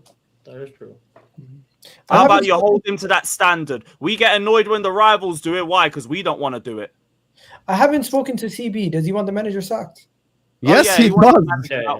How is that like even if you haven't spoken to him, you should know CB, bro. He gonna say Maresca out that I think he was Maresca out like what 2 months ago, CB. I think after around like January, February. Yeah. I spoke to him during the Arsenal game time. He never told me anything about Maresca. That's crazy. He was like around when you guys were playing Man City. I remember around that time he was like Maresca. Just to round up 2.41 and support my brothers. 2.59. I love the specificity of the super chats today, guys. You know, next one 1.08. You get me? Like 3.14 pi. Someone do 416 of a circle. Big up to you, JC. Appreciate you. Thank you for the super chat. I appreciate you and Vator and everyone who supports the channel. Now, segue to the real shit club, aka Manchester United. Big up to every single one of you guys. Make sure you guys are liking the video. Make sure you guys are subscribing to the channel if you're yet to do so. Chelsea fans, stick around because we're still going to talk about Arsenal and Chelsea as well. But we're going to have to start off with a team that lost 4-1. The Euros is confusing it more now. Yeah, 2.59, man said. Big up to him, though. So, brother Shik. Yes. Man United, 4-1 loss. Talk to me, Vlad. I mean, what more do I have to say anymore, bro? I like, to a certain, like, all this gimmicks and stuff that I'm doing, it's like cool for entertainment here and that. But it's like, for some of the people who are losing their head and all that, what did you think going into this game? Did you think we were going to win? Do you think if Ruben had played some of the players that we don't want to see, that would have made a difference? No. I said this, like, out of all the games that Ruben's had so far, there's been some level of quality where we've still stayed in the game. But the both times that we've played Newcastle, home and away, I didn't think we stood a single chance. We don't match up well against them. Ruben doesn't put up the right lineup against them. Their midfield is literally shield. Shout out to Flawless. He calls them the shield. Roman Reigns, Seth Rollins, and Dean Ambrose. Joe Linton, Sandro Tonali, and Bruno G. That's their midfield. Bad boy midfield. Is that a good thing? Yes, it's a bad boy midfield. And who do we play to counter that midfield? A 98-year-old Eriksen, who literally had heart problems a couple of years ago. Why are we throwing him at St. James's Park in front of the Newcastle faithful? And then we're fielding out players like Garnacho. We're fielding out, Højlund off the bench. This is just our club, man. Like, at the end of the day, I sit here and Hussam asked me talk about this week. Talk about how you lost this week. Talk about how you lost the other week. Talk about how you lost to Palace. Talk about how you lost to Newcastle. It's just loss. And that is just the state of my club. When you recruit the way that you do, this is just kind of like what you get. And when I was referring to how Chelsea fans should have energy for their sporting directors, United fans should have energy for our hierarchy. Since the moment that they've stepped in, we're in this situation because of them. Sacking managers. Again, man. For real, man, we're back in the mud again, man. Like, sacking managers when they needed to and they didn't. And then signing a left wing back in January to save a season. Like, these are the type of things that we're talking about. And then now there's this whole talk of we need to sell players yet again to buy some. And our squad, realistically, if I asked all of you, we need 8 to 9 players. But do you think a Manchester United could go into the summer, considering already how we do our transfer business? Do you think we can go into the summer and get 8 to 9 players when we have to get rid of so many already? We're probably not going to. So I don't know what to think anymore. Like, genuinely, I don't know what the future of our club is. When Hussam was talking about it yesterday that, we're finished, we're all like, there's nothing left for Manchester United, I kind of hear it. I kind of do. And it's this summer you're done. Like 100%. We're done because we're not going to the moment realistically. Like, genuinely think about it. It hasn't sunk in because I feel like we've done it in slow motion. I'm not even trying to make it about Liverpool, but it's true. The moment that Liverpool left number 20, you're gonna have a sinking feeling like no other. Because I felt it when Man United won 19, even growing up. So when you win the number two, when you see Liverpool win the number 20, it's gonna make this season feel even worse for you. I promise you it will. And that I think every Manchester United fan should be livid about the fact of how our club has been ran, because in all these times where Manchester City were lifting trophies, Premier League after Premier League, winning a treble, Liverpool now also back to competing, where were we? We had no say in it. So our rivals are just going and winning trophy after trophy. And, talking about beating records and all of that. And we're just sitting there talking about, we need to sign more players and we need this and we need better than that. Let's just be real. Our club is shit. It's reality, people. Wake up. Like, people want to do revisionism of, Ten Hag was better and this was all good. Reality is that it's the same squad. And look at the people who picked these guys. Now, I'm not saying that Ruben is Ruben Amorim out, or we should be like Ruben Amorim should be sacked. I don't think he should be Amorim out. I don't think anyone should be Amorim out. I'm not Amorim out at all. I'm really I don't dictate what United fans should do, but watching United, I'm sorry, you cannot be manager out. There's so much wrong at that club. Yes, there are bigger problems at our club than just being manager out again and again and again. And that's what I want to highlight again and again, is that I'm sorry. Yes, I agree with you that A different manager could be doing slightly better than what we are seeing right now. But I will even go as far to say this. A different manager would probably get Garnacho to score 3 or 4 goals in 20 games rather than 2 because the players are terrible. They're just shit. None of us on this panel want any of them. Not even if I asked Crystal Palace, they wouldn't want Højlund. They say, I'd rather keep Mateta. If I went to Everton and I asked them, do you want Højlund? They say, no, I'd rather keep Beto. So that should just tell you about who we have. That's actually so true as well. That is true. It is true. If I you don't really think go down the list of every any player. club will take Højlund. Not a single one. And that should tell you everything. That should tell you everything about our recruitment. But now we also have a problem where our manager somehow favors these guys week in, week out. Dalot, who I'll tell you, I don't know if you guys have noticed this. Dalot is literally untouchable in our squad. He's never been dropped. He's never been substituted. He hasn't been. He's untouchable. When Dorgu, a left wing back that we signed in January, when we were supposed to play him in our first game, he played him on the right-hand side to accommodate Dalot. So Dalot is his person. That's his guy, untouchable in the squad. And Dalot is one player that I can say has not been good enough at all in this system. And that's his guy. And you guys know what I feel about Bruno and the criticism that I have for him. That's another one. This is his guy. These are all his people, like Rasmus Højlund, Garnacho. They can perform the way that they do week in, week out. I can't believe that one sequence of play, and I'm pissed that we didn't score, and that also highlights why Xerxes is not good in front of goal. He's not clinical enough. But if you remember that sequence between Bruno Fernandes and Xerxes, where they had that little link-up play and they almost led to a goal, I've never seen Garnacho, never seen Højlund do that. And our manager will look at that and be like, okay, he can actually play well in front, but what I'll do is I'll start Højlund next. And now Xerxes injured too. That's another problem. The player that our whole fan base is talking about, Xerxes needs to play. He's the better player. That's out of the case now too. We can't even say bring Xerxes on 50th minute, 60th minute anymore. There's no option of that. And this is what we have left. So now we're left with a squad with just one striker. And, manager talk all of this, but the real thing is the recruitment and how Ineos, the moment they've stepped in, have fucked everything up. And these are people now who've just got here. It's not like they've been here for 10 years and they're now being found out. They've just got here and they have nowhere else to go. They're going to stay here for a while. So how do you solve this shit? Give me solutions. How do we solve this? And don't over exaggerate, because it's never as bad as it seems until you do the proper things. How do you actually solve this shit? Okay, if I genuinely on a real tell you this problem, we have to get rid of majority of the squad. That's how we solve this problem. A lot of these guys can't be here. Well, that ain't gonna happen. You're gonna sell 100 people No, but I'll tell you this, Osam, though. We've had this squad since, let's just say, since the start of Ten Hag's first season, right? We finished 3rd and we lifted a Carabao Cup. Somewhere along the line, we have basically regressed every single season since then with the same squad. So question marks are with the squad for sure. We finished 3rd in a Carabao Cup. We then had our worst ever season in the Champions League with a new goalkeeper, by the way, and spent a lot of money on all these players that we did. We spent 200 million combined on Mount, Højlund, and Antony. So from that season that we had, the 3rd and the Carabao Cup, we went to those players and we resorted to them when we were supposed to go out and get better. I remember the conversations that were taking place. We had a midfield of Bruno, Eriksen, and Casemiro. That was our main midfield 3 in that first season when we were beating all the big 6 teams at home and having good results away from home too.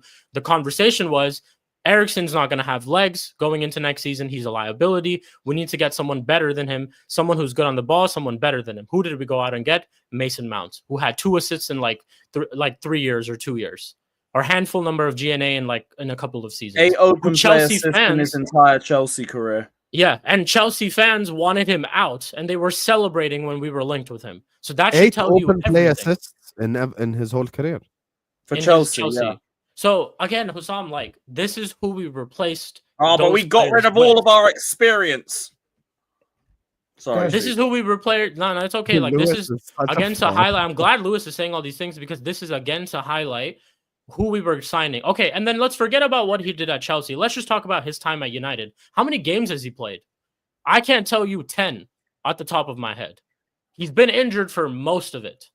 And that's been for a lot of the squad. Then we had a manager like Ten Hag who's benching Varane for a derby, who played Amari Forson. Do you guys even remember who Amari Forson is? Does anybody know what club he even plays at?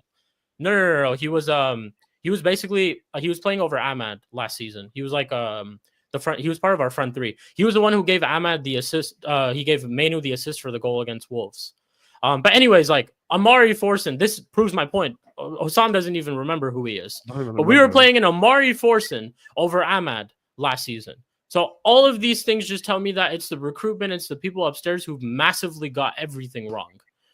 Everything wrong. And this is just what we're in. And now these people are at the forefront, and I'm supposed to look forward to them handling my club for the next couple of years. I genuinely don't know what to tell you, Hossam. Like when you're asking me how do I solve this problem, we start off by getting rid of a lot of these players. Because even now, I'll say this, that if you still add a striker, add a 10, add a midfielder, add a better goalkeeper, and I still think we can do better than what we're seeing right now. 1 or 2 players can make other people around you look better too.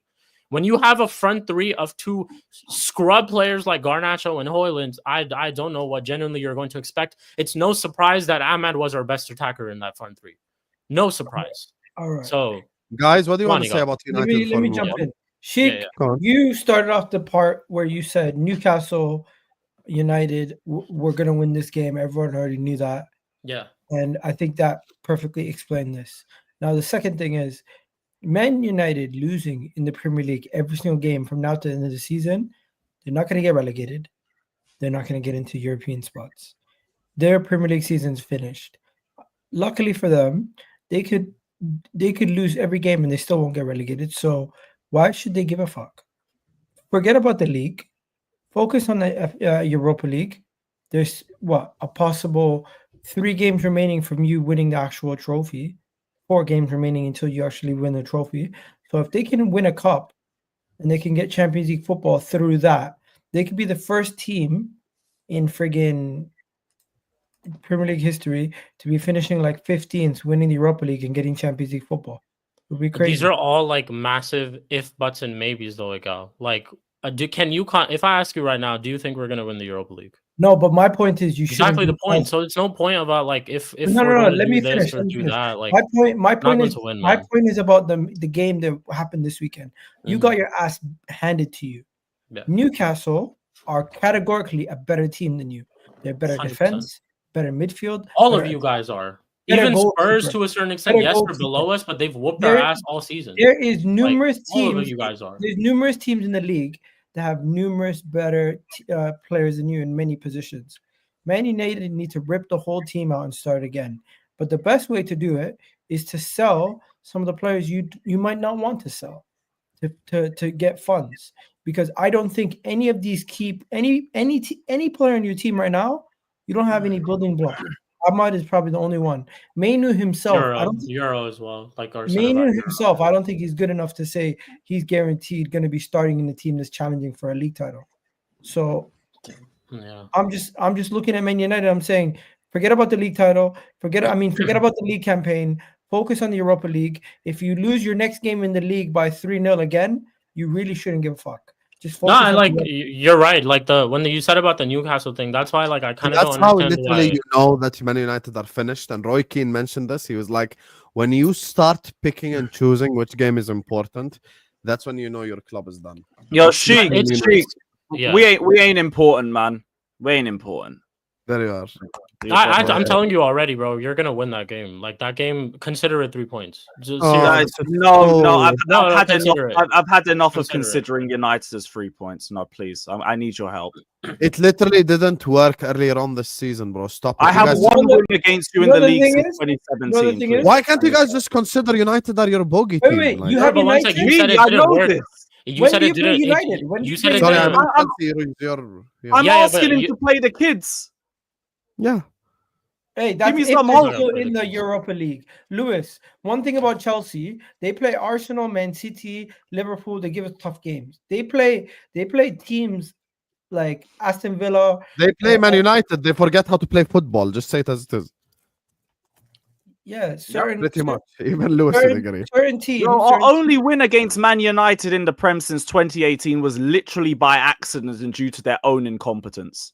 They were winning in the 99th minute and lost. Big up Pochettino. That's on them.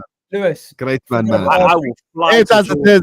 He beat Man United, you fraud. I will find He your beat Man United, you fraud. He got bodied by Ten Hag twice, you fraud. He gave you 3 points against Man United. Forget about Man United. Forget about Man United. That was on us. That game was on us. A penalty and then not marking Cole Palmer at the end of the game. One second. Lewis, forget about Man United. Beat Fulham. Oh, yeah. I'm with you on that. But I need to collect everything we can get. That's why I need. Anyway, let's move on from Man United. Let's talk about Egal's club. If Saka had the 4 months Palmer had, if Saka had the 4 months Palmer had, he'll be on every newspaper headline. You guys are lucky that football. You guys can't say that I haven't been holding Palmer accountable. So listen, you are lucky, TH, that football YouTube exists. If it didn't exist, you wouldn't even hear Foden or Palmer conversations. Just say. Big up to Emmanuel. Says United were 4 points off top 4 before Ten Hag was sacked. You know what? Here's He's the gone thing. backwards since Ten Hag. United fans are the biggest bums in the universe, and they're the biggest hypocrites in the universe, and they're the biggest liars and actors in the universe. For the whole time, you're saying, just give me a style of play. Amorim gives you a style of play and you're still bitching. You can clearly see there is a style. Just give him the players that you need. That's what I'm saying. The style of play is not the problem. There's a lot of games where we've seen that. Do you ban him, Lewis, or do you time him out? Oh yeah, that retard's been following me everywhere, just spamming shit. So fuck him. Did he just say justice for Poch everywhere? Oh yeah. Dan just begging for my name. Here's your attention. Hi. There's your attention. Hold that time out, mate. Anyway, let's remember when the Man United fans were so excited the first game? You had people like saying on Twitter, "Oh my god, I can't believe my eyes! I can't believe what I'm seeing." And then there's one guy. Forget that. A couple of weeks ago, everyone was saying we're back. Playing a 1-2. Everyone was saying that we're back because we beat Ipswich and Leicester. That's what everyone was saying a couple of weeks ago, that we're back. Our last couple of wins, by the way, has been against relegation sides. Just like that's for the people who didn't know that. For the people who didn't know, like our last wins, and also another thing, this is being mentioned everywhere. This manager hasn't had a back-to-back wins in the Premier League as well. So let's start off by just getting back-to-back wins next season. I know the reason, but I'm not going to expose you publicly. Big up though. Anyway, guys, AMD has said something. If we get to 300 likes, he's gonna drop a 50 piece. It's a free button. Let's go. It helps the channel grow. You get me? So everyone, please, right here, right now, just hit the like button. This is free entertainment. You get me? And we're gonna be talking about, Arsenal right now. So we're gonna ask Egal why they drew at home to Brentford. So let's get to 300 likes, guys. It's a free button. It helps the channel out, helps the channel grow. So everyone, please, right here, right now, stop what you're doing. Close the live chat, hit the like button, and subscribe to the channel if you're ready to do so. 300 likes, and he is gonna drop the 50 piece, you guys. So you get me. Let's go. Let's everyone hit the like button now. Go on and hit the like button with your whole family's accounts. Anyway, Egal, talk to me, brother. Arsenal 1-1 Brentford. Title race done now. Title race has been done, and it's been done for a while. I think it's been done since February versus West Ham when we drew against them. That's pretty much when I said, you know what, it's pretty much done and dusted. I looked at the lineup. You can see by the lineup, playing Kieran Tierney, playing Partey right back, playing Jorginho, playing Zinchenko in midfield, going with a front three of Ethan, Trossard, and Martinelli, that Arteta was fully focused on Real Madrid, the second leg, trying to get the job done versus them. And we really did rotate heavily. But even then, we had the lead. Thomas Partey scored a goal from a great run from Declan Rice on a breakaway. And I'm like, you know what? From there, I just thought, you know what? We should see out the game. But some terrible defending led to Wesa's goal. And from that, you just say to yourself, very, very, very shit. Defending in that situation. But the rest of the game, we just didn't look like we were gonna get a goal. And even at the end, we had a couple of chances, but it was just like, it just wasn't the day. And you can tell that the main target was to not It was just to manage the tie and not to get injured, not to get too out of it. And really and truly, you want to win every game you can. But we drew this game, and nobody really cares because the title race is done, and the main focus is Real Madrid. And that's really the truth. We're trying to just win the Champions League and manage ourselves from now to the end of the season, so we don't get any major injuries and that we don't slip up in the league where we fall into a top 4 battle.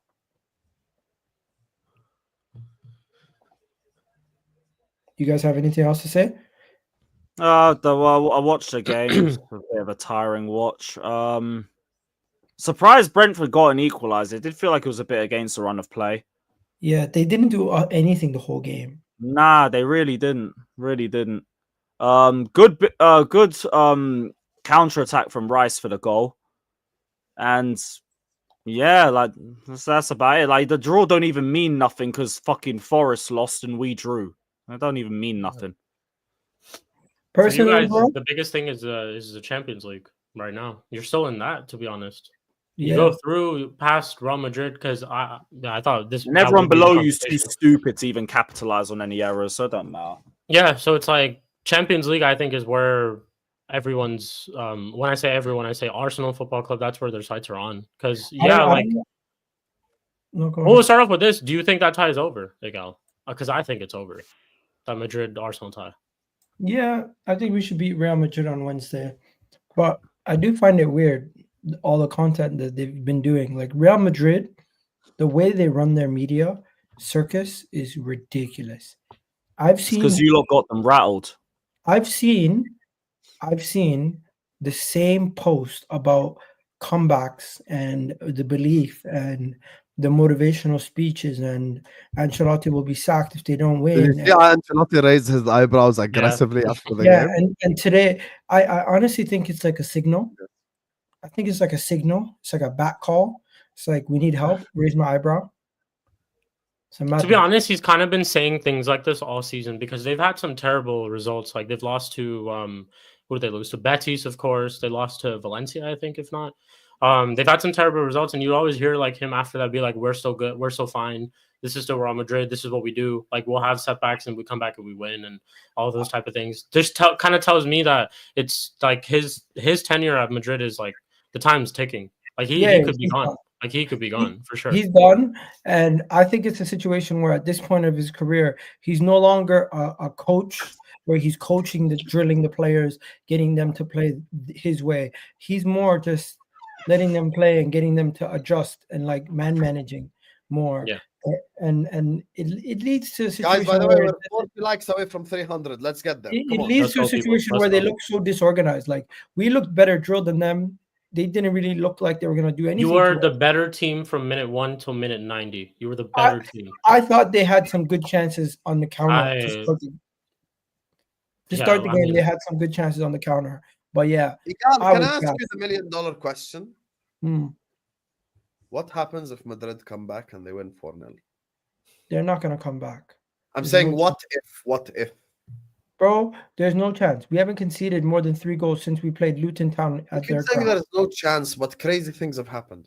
I understand people keep saying crazy things have happened, but defensively we're just too solid to concede 4 goals. What if it happens? What if? What would be the circumstances? Would we lose 5-1 or something? No, let's say 3-0 Madrid. It goes to pens and you lose on pens. I don't. Because that is something they're capable of doing. Whether they don't have to win the game in normal time, they could just take you to extra time. I'm not trying to come off as cocky or anything, but I have so much belief in my team defensively that it doesn't matter that we're going to the Bernabeu and the roof is closed and they have the referees paid and all this stuff. Unless they get 3 penalties, I don't see them scoring 3 goals against us. Fair enough. I have Arsenal scoring a goal at the Bernabeu. I think there's a better chance of us coming out of that game with a clean sheet than them scoring 3 goals. Fair enough. Hey, but you know, like this is just Madrid. All it takes is them to rattle your players do some crazy decision. It shouldn't have been a red card, gets given a red card. you're struggling for the whole game, and it's just Madrid. Madrid just that's all it takes for something like that on the cards to happen. Bro, they're already rattled. Jude Bellingham and Rudiger are fist fighting in the locker room. Because remember what I said too, and I said this about this tie itself. I said Arsenal don't, even if they, let's say, are the quote unquote better team, that still doesn't guarantee you going through, because Real Madrid always find a way to win. Always. But this is and that's why I'm like, they don't have to Real score Madrid 4 have goals. never been down 3-0 in the first leg. Real Madrid have been down 1 goal. They've been down 2 goals. They've been down in a game versus Chelsea 3-0, and they came back. But the reality of the situation is, when we speak about I did not need that reminder. When we speak about those situations, Like, they have been down, but they never come when back. we speak Because they about lost those, to Dortmund. when in we the speak about those semifinals. teams, when we speak about those teams compared to this team, let's be honest. Were many of those teams that good defensively? Besides the Chelsea team, was the Chelsea team that lost like that? Were they that good? Defensively, yeah, it was the forward line that was shit. We had Havertz doing up BCM Punk again. Hey, maybe you never know. But even then, it was only a 2-goal deficit. Yeah. So Yeah, if I was that was 2-goal, yeah.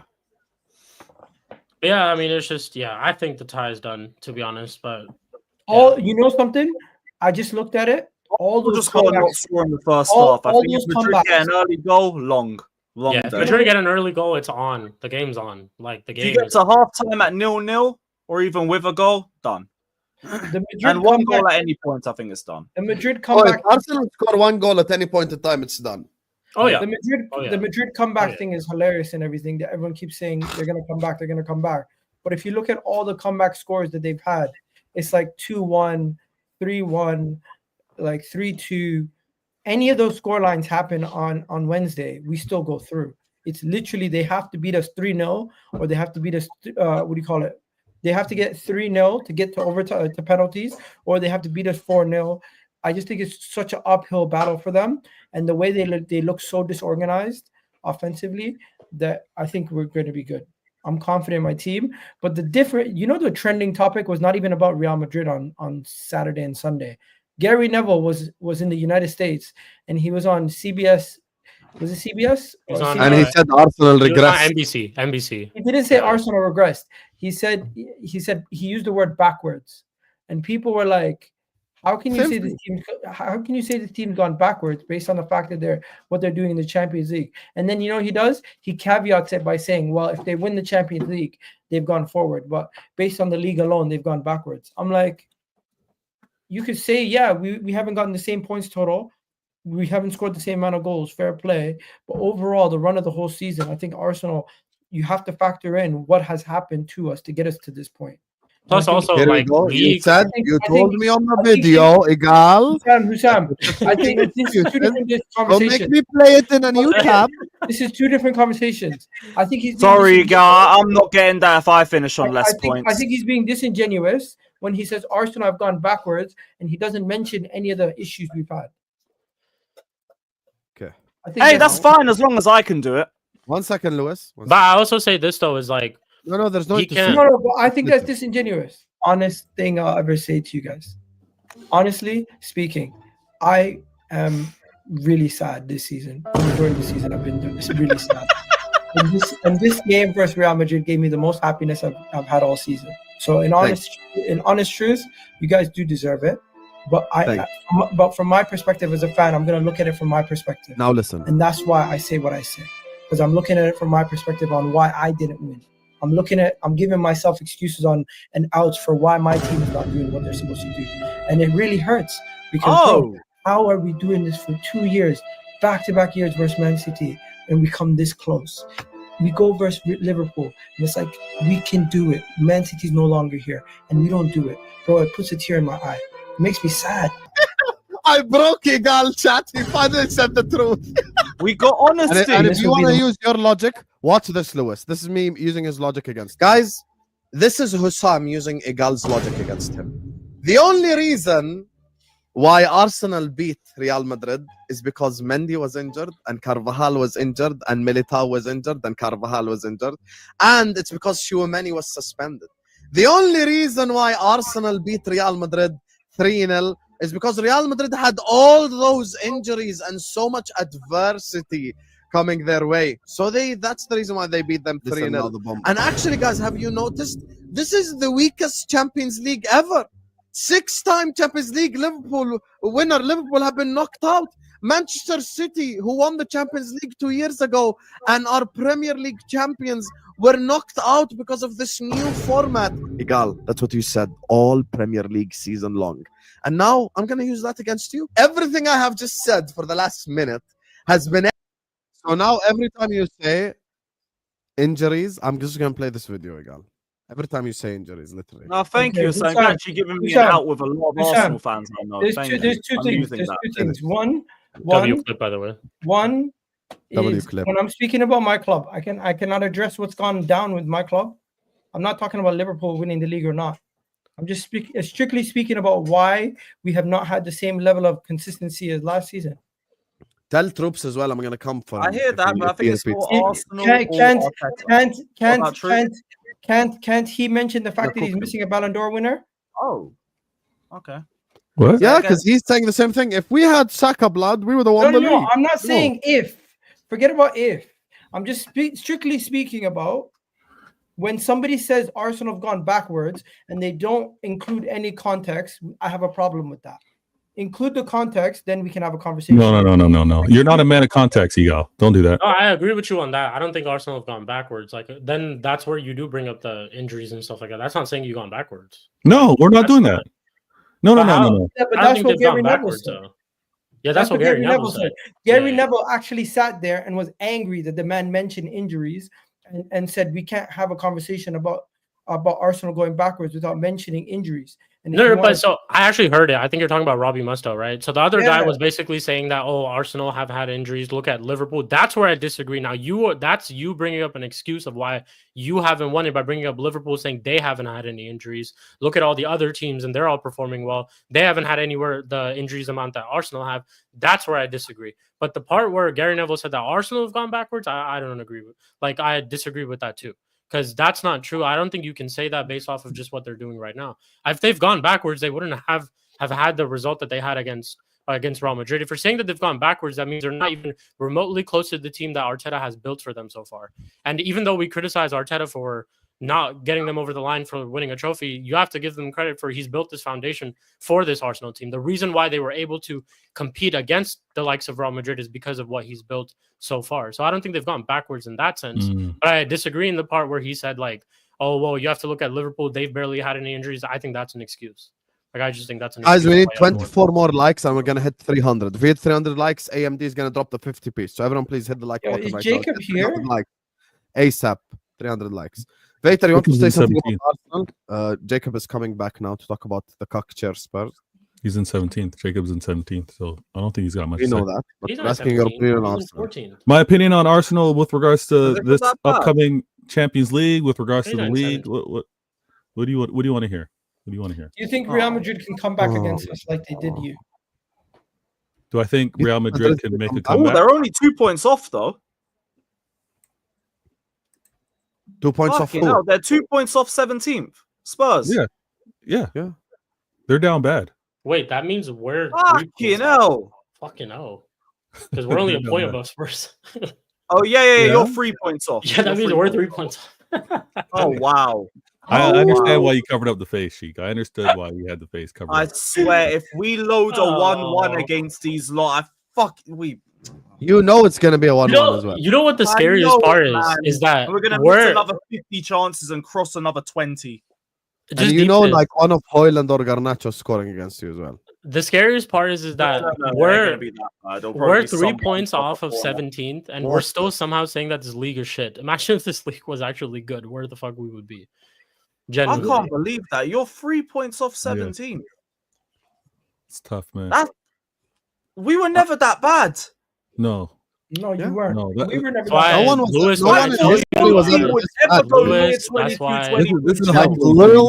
ever this bad. Literally. That's why I'm telling you I'm the single one out of the show. You guys talk about title races and that. I'm just sitting there in the corner like, Manchester United must be nice. Aston Villa have replaced Tottenham. That's this season. That's a possibility. Not mad at that. Yeah, but I missed out on the fun. I'm sorry. I had to pick up my little princess. But this whole Arsenal talk with regards to Champions League, I mean, they got it. They got it. They're taking care of Real Madrid. Like, listen, did someone say 17th? Yeah. We said that, but we'll talk about Spurs a little later. You look like you woke up, Jacob. Yeah, so Jacob heard 17th, and he's like, he Jacob, turned I 2 think, points was off just in a 17, fight. and he rushed Didn't you back. have a shirt on earlier, Jacob? I got a shirt on now. It's one of those undershirts. I get it, man. You're don't have a representing shirt on, you have a wife beater on. the darkness side is at our club, so I get it, man. Hey, someone gonna get beat, and it's probably Tottenham. Yeah, probably. I didn't know where you're going with that. Probably. Do you have a Spurs tat? Waiting for that trophy. Yeah, he does. You do. He does. No, you do. I'm waiting for that You would've trophy. just said no. You That's would've gonna just be said no. the. I'm You got a waiting for the Spurs trophy. tat. That is wild. Yeah, You know what? Let's ask Jacob. It's like the incomplete. Jacob, side. did you The watch trophy is the Arsenal's one game that's- versus Real Madrid? It's like blank there. Yeah, I did. What do you think? Yeah. Declan Rice's free kicks. At first, I wasn't gonna watch because it was like, wasn't the first half was 0-0, and then y'all scored 3 in the second half, and 2 of them were free kicks. It was those are world class kicks, man. Those are some great shots. And then I thought it was funny the following match y'all had. They had the guy in the steady cam. He's like, all right, Declan, we're rolling, we're live. And Declan fucking pew hitting dinkers into no man's land. I thought that was funny, but he did it when it matters. He's talking about the warm up. When they were warming There was up. that warm up video that was going free around. It was kick. like steady cam dude with the ISO shot behind Declan, almost a POV. It was like, okay, they're really. I didn't see this. They're really leaning It into makes this. sense. It makes sense because Egal, if But he missed like agree with me- 2 or 3 in a row, something like that. And I was like, this is hilarious. Correct me if I'm wrong, but is that not your best ever Champions League night, like ever Oh, for absolutely. Arsenal? Absolutely. No, So it's like they're going to completely milk it. Henry 1-0 versus Real Madrid at the Bernabeu. 1-0 versus what? Why is 1-0 better than what you just witnessed? Oh no! In my lifetime, I've witnessed 2 games like that. That's what I'm saying. I mean, those You don't like think the Declan first. surpassed what Henri just did? What? You don't think Declan Rice just surpassed Henri in Champions League moment? But It was. It was. You know what, that's honestly, a I can't close deny one. it. It Because was- that was a good Arsenal team. Of Henri- recent, Yes. of recent, that's definitely up there. No. But listen, Mr. Egal, context, right? Look at the Warriors. Look at the army. Look at the soldiers that you had to take to Real Madrid in this game. Look at what Henri had with him. Like in that type of context, you guys It way was so overachieved. No, but I'm saying what's crazier? Henri winning at the Bernabeu by himself. One man carrying the team, getting a one-man sole goal. Did you see the goal Henri scored at the Bernabeu for Arsenal? Yeah. But you also have to, after scoring one goal, you still have to defend, and you have to rely on other people to He defend. basically went up against the Galactico Real Madrid and did something similar to Messi and dribbled through the whole team. Lateral Messi. Yeah, and similar then thing. you have to defend for the rest of the game. Then you have to play as a team. So it's not like he did it by himself. Yes, he scored the goal by himself, but that entire 90 minutes was a team effort. Bro, Henri did it in the semi-final. You were also a very good Nice team to at be that in the time, though. quarterfinals. Arsenal were very good. Guys, the Chelsea. if we get to a semi-final and someone can do Wait. What do Hey, you I mean wanted if? a draw, to be honest, but it's a bet. once we get to the semi-final, if someone can do it then we'll talk. Okay, so don't But say it's definitely up there, top 3 for me, definitely, because we've never won it. I get it. We haven't had the nights that you guys have had, but except for Guys, we're 10 likes away. Come on, let's. Well, it's like if you compare it, it's like I'm not trying to piss for anybody a lot off, of but young it's like, Arsenal fans, 100%. But I think Henri at the Bernabeu still is historic. Yeah, Before- he beat them by himself though, because he had a good team. They won't score 3 without Arsenal. No, I know, scoring. but I'm saying he went to the Bernabeu. He got Here's a that's the solo reason goal. why I think that the tie is over, because you have to win like 4-1, 4-0, sorry, or something like that. You don't think in 90 minutes they can put 3, go to extra time and get 1? I think they can score 3. Yes, I don't. They have Mbappe and Vinny Jr. who are like. I agree with you, Jacob. I just don't runner think up for they the can Ballon d'Or Go on every. And they're Google. attackers. Go on Google and check the last time Arsenal scored 3. I mean, I don't give a fuck about that. I'm talking about what's gonna happen, not what has happened.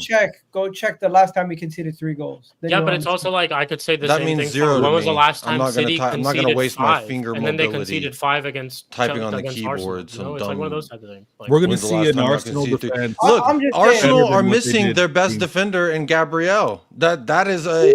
When's the last time they've been missing their best defender? Was the year that y'all capitulated the first. It was the first of the 3 You wanna y'all know did something? of Chelsea getting won second. the Champions League final without John Terry.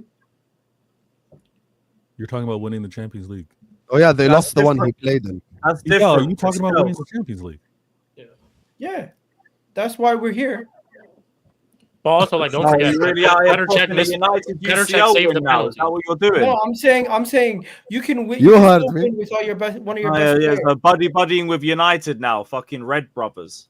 That's No, what it I'm is. not bodybuilding anything. I'm just Yeah, saying you are. the one prop final Moscow John again. Terry played, Prop you Moscow lost. again. That's what I'm saying. That's all Yeah, I'm it's saying. cool. Yeah, prop Moscow. It's all good. Well, Anyway. you know, to I like answer guys, Egal's by the original question.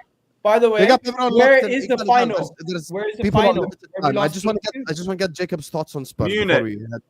So listen, big up to everyone locked in. We are Oh, one like what? You away think it's going to be another London? from AMD That's dropping actually the funny. 50 piece. Big up to you, AMD. Big up everyone locked in. Guys, like and subscribe now. We're literally 1 like away. So, Mr. Yaqub, another week, another L for the Tottenham. Ouch. What the hell, mate? Talk to me. You ever seen them war movies where that dude's laying there and he's dead, and then they go by and they kind of give him a kick and they're like, he might be alive, and they shoot him again? You give a cake to a dead person. Why? You're not dead, Jacob. And guess what? I'm still alive. There's still more season to play. Jacob, I don't think anybody gives a kick to someone to see if they're alive. I think they check their pulse. I'm just saying. Give him a little kick. Well, I mean, if your intentions are ill, you would kick him and then give him another round. Like, hey, buddy, you still alive? Like, you're just kicking. We ain't won at the fucking Molyneux since Jan Vertonghen was hitting the Superman celebration in the rain. And Jan Vertonghen got mentioned on this show earlier. That's very nice. I did hear that as well. When we were doing Potchpra. I like Jacob's attitude. It's very positive. I miss Alderweireld and Jan Vertonghen. That was a good time. They were a lot of fun. We had Danny Rose, Trippier. I haven't heard the Kuti song in a while. Or do you talk about Kuti anymore? His name's Christian Romero. Oh, he's Christian Is that who you're Romero referring now. to? He's Christian Romero now. If you're referring to Christian, maybe we call him Christy. I don't know. But I like your positive. Kuti, can't you see? Sometimes your words just hypnotize me. I fucking love Kuti Romero. He's the fucking GOAT, and I hope you know. It's AI, clearly. So funny, like Kuti in my language means bitch. It's a funny. Yeah, thing. Kuti. Yeah, Kuti, but it's like you could say, yeah, Kuti. Yeah, cool. I'll remember that because fuck Romero. Oh. So remember trying to shush us in the away end when we beat them 4-1, and then he got his dumb ass sent off 20 minutes afterwards. Hold that. And then his team conceded 4. Disgrace. Jacob, why are you shooting him when you Hey, considered four? don't do that, bro. Nicholas Jackson hat trick on your head top, bro. Oh, do you know how rare that is? Oh God. Nah, you can't. You're welcome for helping your striker to get into good form for Pochettino's team to march you into Europe. So you're welcome. No, he didn't score for like his next 4 after that. Well, you know, you got some cushion. You know, if you score 4 and 1, it's like, well, now you can just. Was it 3? Was it 4? We lost. I think we lost to Brentford the week after. Okay, well, you know. Hey, Jacob. Return's nice. We can keep doing this until we run out of time. So no, I mean, I got some questions for you. Do you just think before you ask the question, W's in the chat for AMD for dropping in the 50 piece. Big up to you, Habibi AMD. Hey, he's talking about Tottenham. Let's go. He is an Arsenal fan, and he's saying this is a very big claim, Aboud Habibi. Very big claim. So I will hold you to that claim, you know, come May time. So yeah, He's talking about us. He's talking about us, UCL winners. No, he is not. No, he's not. He's talking about the actual champions. I think Barcelona are sleepers, man. Wait, who's the actual champions of Europe? Madrid. Currently, Madrid. Yeah. Yeah. Currently. Oh, okay. Maybe he meant that they're incoming. Well, technically, they're going to the Burnabout. Never mind. Technically, you lost 4-1 to Wolves. So can you talk to me? It was 4-2, bro. Quit trying to take Richarlison's goal away. Yeah, that's true. I'm so sorry. It was 4-2. How dare I? No, don't do that. Don't do that, Usam, because if it This reminds me of Jacob. He used to do that celebration every time. If Why do you feel like you're yapping a lot? How about you just talk about Spurs? I feel like you have so much to say now. Why? Yeah, I mean, I'd like to talk about Spurs because I like Jacob's attitude. He's a very positive guy. He sees the silver lining. He sees the glass half full. Can you speak about the positives that you're seeing within your season and the Spurs right now? Because I know the 4-2 disappointing, but what are the positives that you can still look at this season and the remaining games? Well, you know, another Premier League match week down. That's one less that we have to do later. Progression in the matches played column.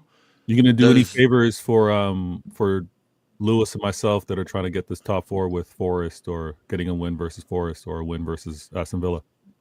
Well, you know, in the great words of Nuno when Tottenham hired him, we're going to make you proud.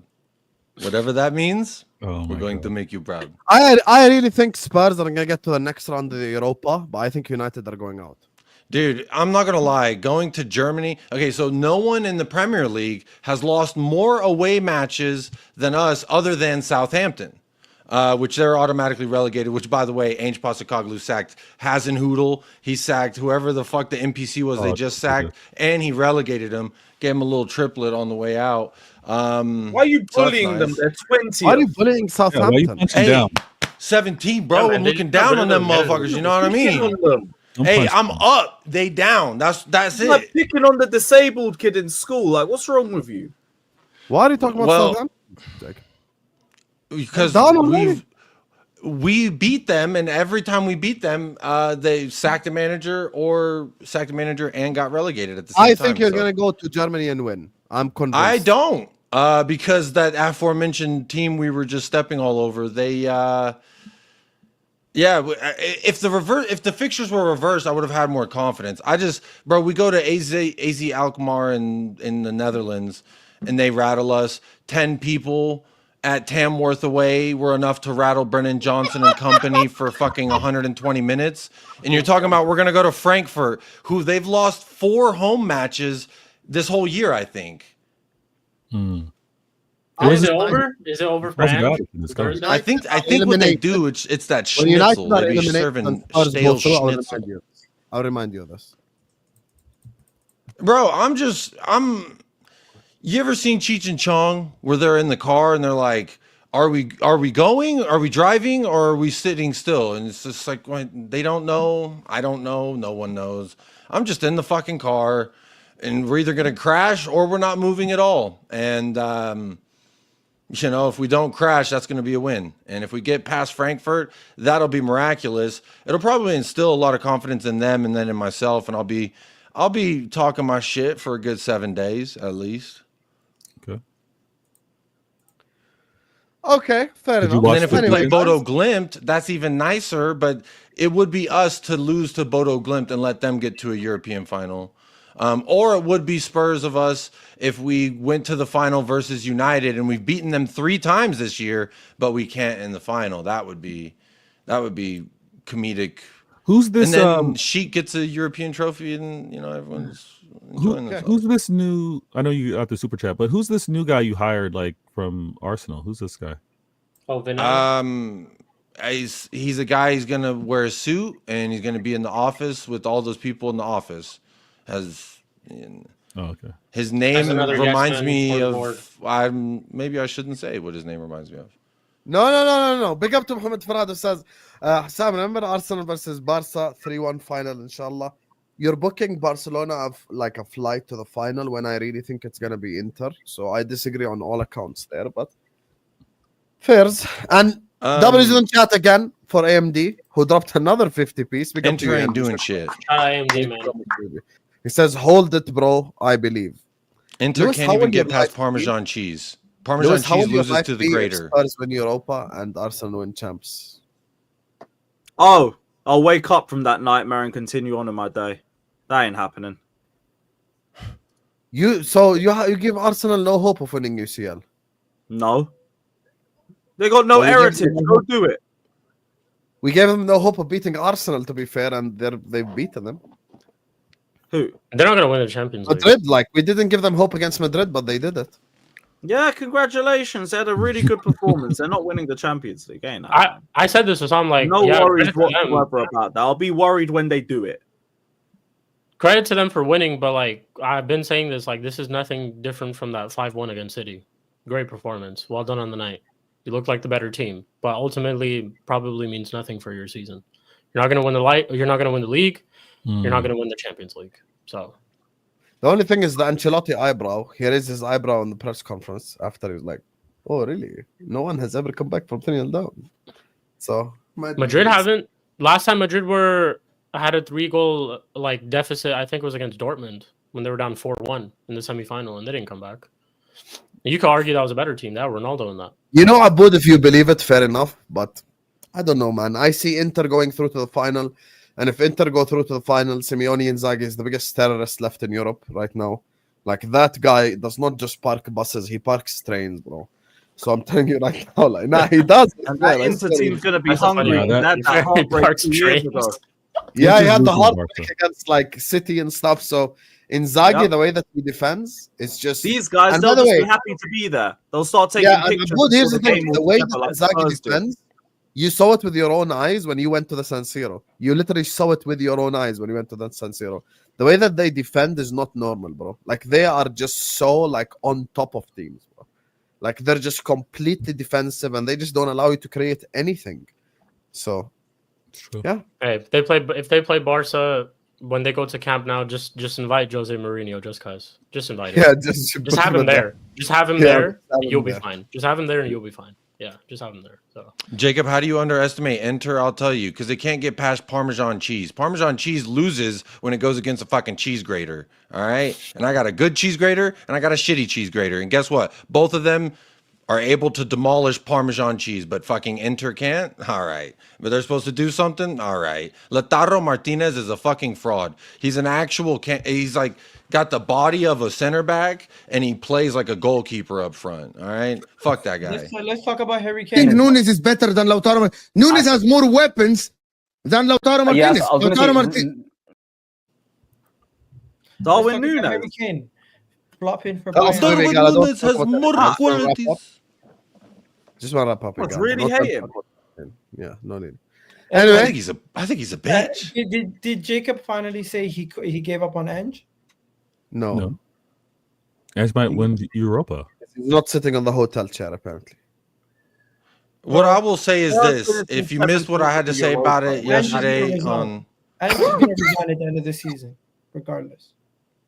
Well, I mean, you win Europa, you do something, you become the fourth most successful. Right now, he's the Spurs' most losing manager in the history of our club. But if he wins Europa, he moves up to fourth most successful manager in the history of our club. He should win. Well, yeah. Question: If one of us, if he won that, he would walk out. Yeah. With one with one European trophy, yes. Fucking hell. Also, like if that's one where of us where we're at, bro. Lewis, I feel like you forget just how dry and vacant our pool is. We've got the 70s and the 80s of European heritage. That's it. I thought you were going to say your cabinet. Got a bit of a history. Yeah, in the 70s and the 80s. Yeah, so like before I was born. Oh, the good old days. Yeah, I was, really since I was born, it's been nothing good. Just a couple FA Cups, and I didn't even watch it because I didn't know what Tottenham was when I was 5 years old. Don't worry, that's all I've ever seen Arsenal win. So, okay. On that note, guys, we're gonna wrap up the stream. Big up to every single one of you guys. United Spurs of America in the description. Still more European heritage than Arsenal, so I have a quick question. What happens if one of us do win the Europa League? So is it 6 teams from England going into the Champions League? You can have up to 7 teams. There's a scenario where they have 10 teams from the Premier League in European competitions. No, it's not. So you have the 5 that are guaranteed. If Aston Villa finish outside the top 5 and they win the Champions League, that's the 6th. And if one of you bums win the Europa League, that's the 7th. Yeah. Okay. But then also, Newcastle, since they've won, they're already Champions League. Europe in general, not just Champions League. Yeah, so I think 8th and 9th then would get Europa. And I think I'm so sick of this guy, honestly. Make sure guys are liking, make sure guys are subscribing to the channel. The stream can take you over to Staffy TV. You get me? Big up to you, AMD, once again. Dubs in the chat for my guy, AMD. Appreciate you. Big up to all of you guys. And yeah, see you guys tomorrow, inshallah, for Hussam X Stomach Scoppish. Peace.